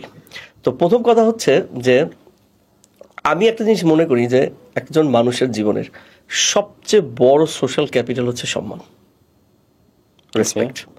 আপনি কতটা রেসপেক্টেড মানুষের চোখে, এইটা খুবই বড় একটা ক্যাপিটাল আপনার জন্য। আমরা এগুলো চিন্তা করি না, আমরা পয়সা কামানো বা অন্যান্য জিনিসে এত ব্যস্ত থাকি যে we actually disregard respect. But না, আপনার দিন শেষে সাকসেস অনেকখানি আপনার ডিপেন্ড করে আপনি কতটা রেসপেক্টেড টু আদার্স। এইটা যে কত বড় একটা জিনিস। আমি একবার, আমার এখনো মনে আছে, আমি একবার 2021 সালে আমি এসে যাচ্ছি, কি বলে, এই আমার মাকে রিসিভ করতে যাচ্ছি, হসপিটাল থেকে পিক করবো, রিলিজ করবো আর কি। তো আমি যখন 10 নম্বরে আসি, এসে আধা ঘন্টার সময় আমি ওইখানেই বসে আছি। কারণ কি, কারণ ওই সময় হচ্ছে আমাদের যে আগের prime minister Sheikh Hasina, she was just moving from that road, ঠিক আছে। ওই জায়গাতে একটা মুভমেন্ট ছিল, ভিআইপি মুভমেন্ট, যার কারণে হাফ অ্যান আওয়ার আমাকে ওইখানে দাঁড়ায় থাকতে হচ্ছে। আর my mother was waiting at the hospital, she was suppose to release at that time. তো মানে she was suppose to be release, but আমি পারতেছি না তাকে নিতে। কিন্তু আমি কি করবো, এখন আটকে গেছি। তো তখন রিক্সাওয়ালা একটা কথা বলতেছে যে ভাই, আমি যদি শেখ হাসিনার পাইতাম, আমি তাহলে কি করতাম আমি নিজেও জানি না, ঠিক আছে। এটা শুনে পাশে রিক্সাওয়ালা একই কথা বলতেছে। তো তখন আমার কাছে একটা জিনিস মনে হয়েছে যে আসলে মানে তার পতন মনে হয় খুব মানে কি বলে, খুব সহসাই হচ্ছে। যদিও তারপর 4-3 বছর চলে গেছে, বাট এখন টাইম তো আর আমি নির্ধারণ করবো না, টাইম নির্ধারণ করবেন আল্লাহ সুবহানাহু ওয়া তাআলা নিজে। But at the end of the day আমি ওই দিন বুঝে গেছি she is going to fall, no doubt. কেন? কারণ হচ্ছে ইবেন তাইমের একটা খুব সুন্দর কথা আছে, সেটা হচ্ছে, আমি আরবিটা একটু বলি, আরবিটা বলতে আমার ভালো লাগলো, যে ইদা আরাদাল্লাহু ইসকাতা হাকিম আসকাতা হাইবাতাহু মিনাল কুলুব আওয়ালান। এটার মানে হচ্ছে যে আল্লাহ যখন কোনো রুলারকে ধ্বংস করতে চান, কোনো শাসককে ধ্বংস করতে চান, আল্লাহ প্রথমেই যেটা করেন, মানুষের মন থেকে রেসপেক্টকে ধ্বংস করে দেন ওই লিডারের জন্য। যা যা রেসপেক্ট আছে ওই লিডারের, প্রত্যেকটা জিনিস ধ্বংস করে দেবেন আল্লাহ। সেদিন রিক্সাওয়ালার কথা শুনেই বুঝছি যে এই যে একেবারে প্রান্তিক জনগোষ্ঠী, তাদের মনেও কোনো রেসপেক্ট নেই। সো একটা মানুষ কীভাবে তাহলে বাঁচবে? সম্ভব না, থাকা সম্ভব না। এবং এটা শুধু রুলারের ক্ষেত্রে না, আমার আপনার ক্ষেত্রেও প্রযোজ্য। আমি আপনিও কিন্তু কোনো না কোনোভাবে ruler, family ruler, company ruler, বা কোনো না কোনোভাবে তো ruler in one sense or other. আপনার রেসপেক্ট যদি তাদের কাছে না থাকে, your downfall is just imminent, it will be there, আপনি যেই হন না কেন। তো মানুষের মনে রেসপেক্ট আমার জন্য কতটুকু আছে, এটা একটা আমার জন্য খুব বড় একটা ইয়ারস্টিক আমার সাকসেসের জন্য। কিন্তু এখানে অনেক সময় এরকম হয়ে যায় না যে রেসপেক্টের জন্য কাজ করা, এটা আবার না, রেসপেক্টের জন্য আপনি কাজ করবেন না। তো আপনি কাজ করবেন আপনার যেটা আপনি বিশ্বাস করেন। রেসপেক্ট দেওয়ার মালিক তো আল্লাহ সুবহানাহু ওয়া তাআলা, আপনি না। আপনি তো রেসপেক্ট অ্যাচিভ করবেন না, হাসিল করতে পারবেন না। রেসপেক্ট দেওয়ার মালিক আল্লাহ সুবহানাহু ওয়া তাআলা। আপনি কাজ করবেন মানুষের জন্য, not to show that, or to get respect, not to show them that okay give me respect, না এরকম না। আপনি কাজ করবেন আপনি আন্তরিকভাবে, আল্লাহ সুবহানাহু ওয়া তাআলা ডিসাইড করবে whether you deserve respect or not। এবং আপনি যদি ডিজার্ভ করেন আল্লাহ আপনাকে দিবেনই, নো ডাউট। আপনি যেখানেই থাকেন, আপনি রাস্তার ঝাড়ু দেন, if you deserve respect Allah will give you respect. আর আপনি যদি ডিজার্ভ না করেন, you are at the top of the society, still you will not get the respect. তো রেসপেক্ট এমন না যে আপনি সোসাইটির কোথায় উঠেছেন, that's not respect. Respect is actually how people value you. সেটা আপনি যদি রাস্তার একজন ঝাড়ুও দেন, তাকেও মানুষ ডিফারেন্টভাবে রেসপেক্ট করতে পারে। বিষয় হচ্ছে এইখানে। So respect is the highest social capital for me. এবং আমি আমার প্রাক্তন ইসেও বলি, আমি মাল্টিনেশনালে কাজ করতাম, সেখানেও আমি দেখেছি যাদের যেসব বসদের রেসপেক্ট ছিল না মানুষের, মানে কীভাবে এক একজন নিচে নেমে গেছে, তারা আর সেখান থেকে উঠতে পারেনি, সম্ভব না, ইম্পসিবল। তো রেসপেক্ট হচ্ছে খুব বড় একটা জিনিস। আর রেসপেক্ট আসবেই হচ্ছে আপনি যখন হচ্ছে মানুষের জন্য কিছু একটা দেওয়ার চিন্তা ভাবনা করবেন, মানে বা কোনো কিছু একটা চেঞ্জ করার চিন্তা ভাবনা করবেন, বা আপনি রেসপেক্টে চেঞ্জ করতেছেন না, আপনি যেটা বিশ্বাস করেন সেটাই করছেন, দেখবেন অটোমেটিকলি রেসপেক্ট আপনার কাছে চলে আসছে। রেসপেক্টে চেঞ্জ করার দরকার নেই। ওকে, সো এটা হচ্ছে আমার প্রথম শিক্ষা। সেকেন্ড শিক্ষা হচ্ছে যে আমি একটা জিনিস বলবো, সেটা হচ্ছে যে প্যাশন, ঠিক আছে, প্যাশন চেঞ্জ করা খুব ভালো, কিন্তু আমি সবাইকে বলবো ডোন্ট চেঞ্জ প্যাশন। প্যাশন আপনি তখনই চেঞ্জ করবেন যদি আপনার কোনো ডিপেন্ডেন্সি নেই, people are not dependent on you, আপনার দেখভাল করার কেউ নাই, ঠিক আছে, মানে দেখভাল করার কাউকে আপনার দেখভাল করতে হবে না, আপনি ইউ আর কেয়ার ফ্রি, মানে you are having a care free life, you can change your passion. But point যেটা হচ্ছে একটা সার্টেন এজ, সে আপনি যখন when you are 45 years of 45 years of old, তখন হবে কি, আপনি যদি তখন প্যাশনটা চেঞ্জ করতে যান, it's a nightmare for you as well, specially for your family. আচ্ছা, আপনি 45 ইয়ার্স ওল্ড, তখন যদি আপনি প্যাশন চেঞ্জ করতে চান, তখন কি হবে, আপনার অনেক কিছু স্যাক্রিফাইস করতে হবে, আপনি দিনাতিপাত করতে হবে না খেয়ে।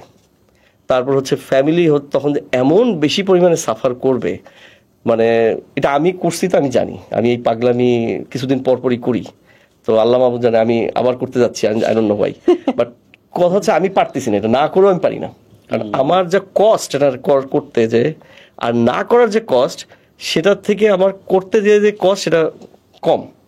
আচ্ছা, ঠিক আছে, তো যার কারণে আমি প্রচন্ড প্রেশারে থাকি ফ্যামিলির কাছ থেকে, কিন্তু তারপর আমি করি। কিন্তু যারা মানে এখনো শুরু করেন, আমি তাদেরকে বলবো প্লিজ ডোন্ট ডু দিস, ফ্যামিলিকে সাফার করাবেন না। মানে এইটা খুব ভয়ঙ্কর একটা জিনিস, এবং এটা হয় কি যে দিন শেষে ফ্যামিলি ফ্রাস্ট্রেটেড হয়ে যাচ্ছে, আপনি ফ্রাস্ট্রেটেড হয়ে যাচ্ছেন, বাসায় সমস্যা, বাইরে সমস্যা। আপনার বাসা যদি ঠিক না থাকে, একজন পুরুষ মানুষের যদি বাসা ঠিক না থাকে, he can not fight outside. দুই এন্ডে আপনি কখনো যুদ্ধ করতে পারবেন না, ইনসাইড আউটসাইড, মানে both ways you are fighting, impossible. একটা যুদ্ধ করতে হবে। এখানে আমার মনে একটু ব্যালেন্স দরকার, মানে পার্সোনালি যেটা আমার মনে হয়, মানে দুই টাইপ মানুষ আছে, একটা হচ্ছে যারা প্যাশনের জন্য যাবেই না, হ্যাঁ, যেটা মানে খুব সেফ জোনে লাইফে খেলবে, আর একটা আছে যে, মানে আমার মনে হয় যে আপনার মেইন মেসেজ, বা আমি পার্সোনালি যেটা বুঝতে পারছি আমার জন্য, সেটা হচ্ছে একটা ক্যালকুলেশন রাখা। মানে সবসময় যে এক সাইড দেখে মানুষ, আচ্ছা আমি প্যাশনের জন্য গেছি, সফলতা আসছেই, এটা নট গ্যারান্টিড। সো মানে কস্টটা বোঝা, মানে আমার যাতে আমি সফলতা, আমি এই প্যাশনটার পিছনে দৌড়েছি, এন্ড গোল হচ্ছে আমার ফ্যামিলিকে খুশি করা, কিন্তু ওইটার পিছনে দৌড়ে থেকে অলরেডি আমার খুশি, যতটুকু হয়তো নর্মালি তারা খুশি ছিল সেটা থাকছে না। এই ক্যালকুলেশনটা বুঝতে পারা, এই ক্যালকুলেশনটা আপনি বুঝবেন না কখনো, সমস্যা তো হচ্ছে এখানে। আচ্ছা, কারণ প্রথম কথা আপনার প্যাশনকে এটাই আপনি ধরতে পারবেন না, এবং এইটাই হচ্ছে ট্রায়াল এন্ড প্রসেস, যেটা বললো না পাগলামি, একটা ধরবেন ছাড়বেন, একটা ধরবেন ছাড়বেন, একটা ধরবেন ছাড়বেন। আচ্ছা আপনি এটাতে ঢুকেছেন একটা জবে, আচ্ছা এটার এই সমস্যা আর ভালো লাগছে না, ওকে লিভ ইট, এমন একটা পরের জবে যাবেন যেটা এটা থেকে better, something closer to your connection আর প্যাশন, বাট স্টিল এটাও আপনার প্যাশন না, বাট ওটা থেকে বেটার। আবার দেখা যাবে আপনি ছেড়ে দিতে ইচ্ছে করবে, আপনি ছেড়ে দিবেন, now you shift to another job. এইভাবে করে করে দেখা যাবে একটা আপনার মানে কি বলে একটা মানে ব্যাক ব্রেকিং এফার্ট, আপনি মনে হচ্ছে না দিস ইজ মাই প্যাশন। এবং ওই প্যাশন যখন পাবেন মনে করবেন, তখনও মনে হবে এটাও তো না, মানে এটারও আরো ঘষা মাজা দরকার, ওইটা নিয়েও আরো কিছুদিন কাজ করার পর আপনার মনে হবে yes this is now my passion, now I know my passion. But now at my age, when মানে কি কি বলে, the age I am in at this age I got my passion. আপনি আমার থেকে অনেক ছোট, এই প্যাশনের জন্য আবার ব্যাপার হচ্ছে যে অনেকে আবার অনেক কম সময় পেয়ে যায়। কে কোন বয়সে পাবে এটা তো আপনি ডিসাইড করতে পারবেন না, ইটস ডিসাইডেড বাই আল্লাহ সুবহানাহু ওয়া তাআলা। বাট এই যে ট্রায়াল অ্যান্ড এরর প্রসেস, এইটা খুবই পেইনফুল। এইটা আমি মানে আমার স্ট্রাগলের কথা বলি না, এগুলো একটা সেলফ পিটি ক্রিয়েট করে। আই ডোন্ট মানে want to have self pity, but তারপর আমি যেহেতু আপনি শেয়ারিং সেশন বলছি যে এমনও দিন গেছে যে আমি ক্ষুধার্ত মসজিদে বসে আছি, people are having food, I am just staying beside them, but আমার ওই সামর্থ্যই নেই।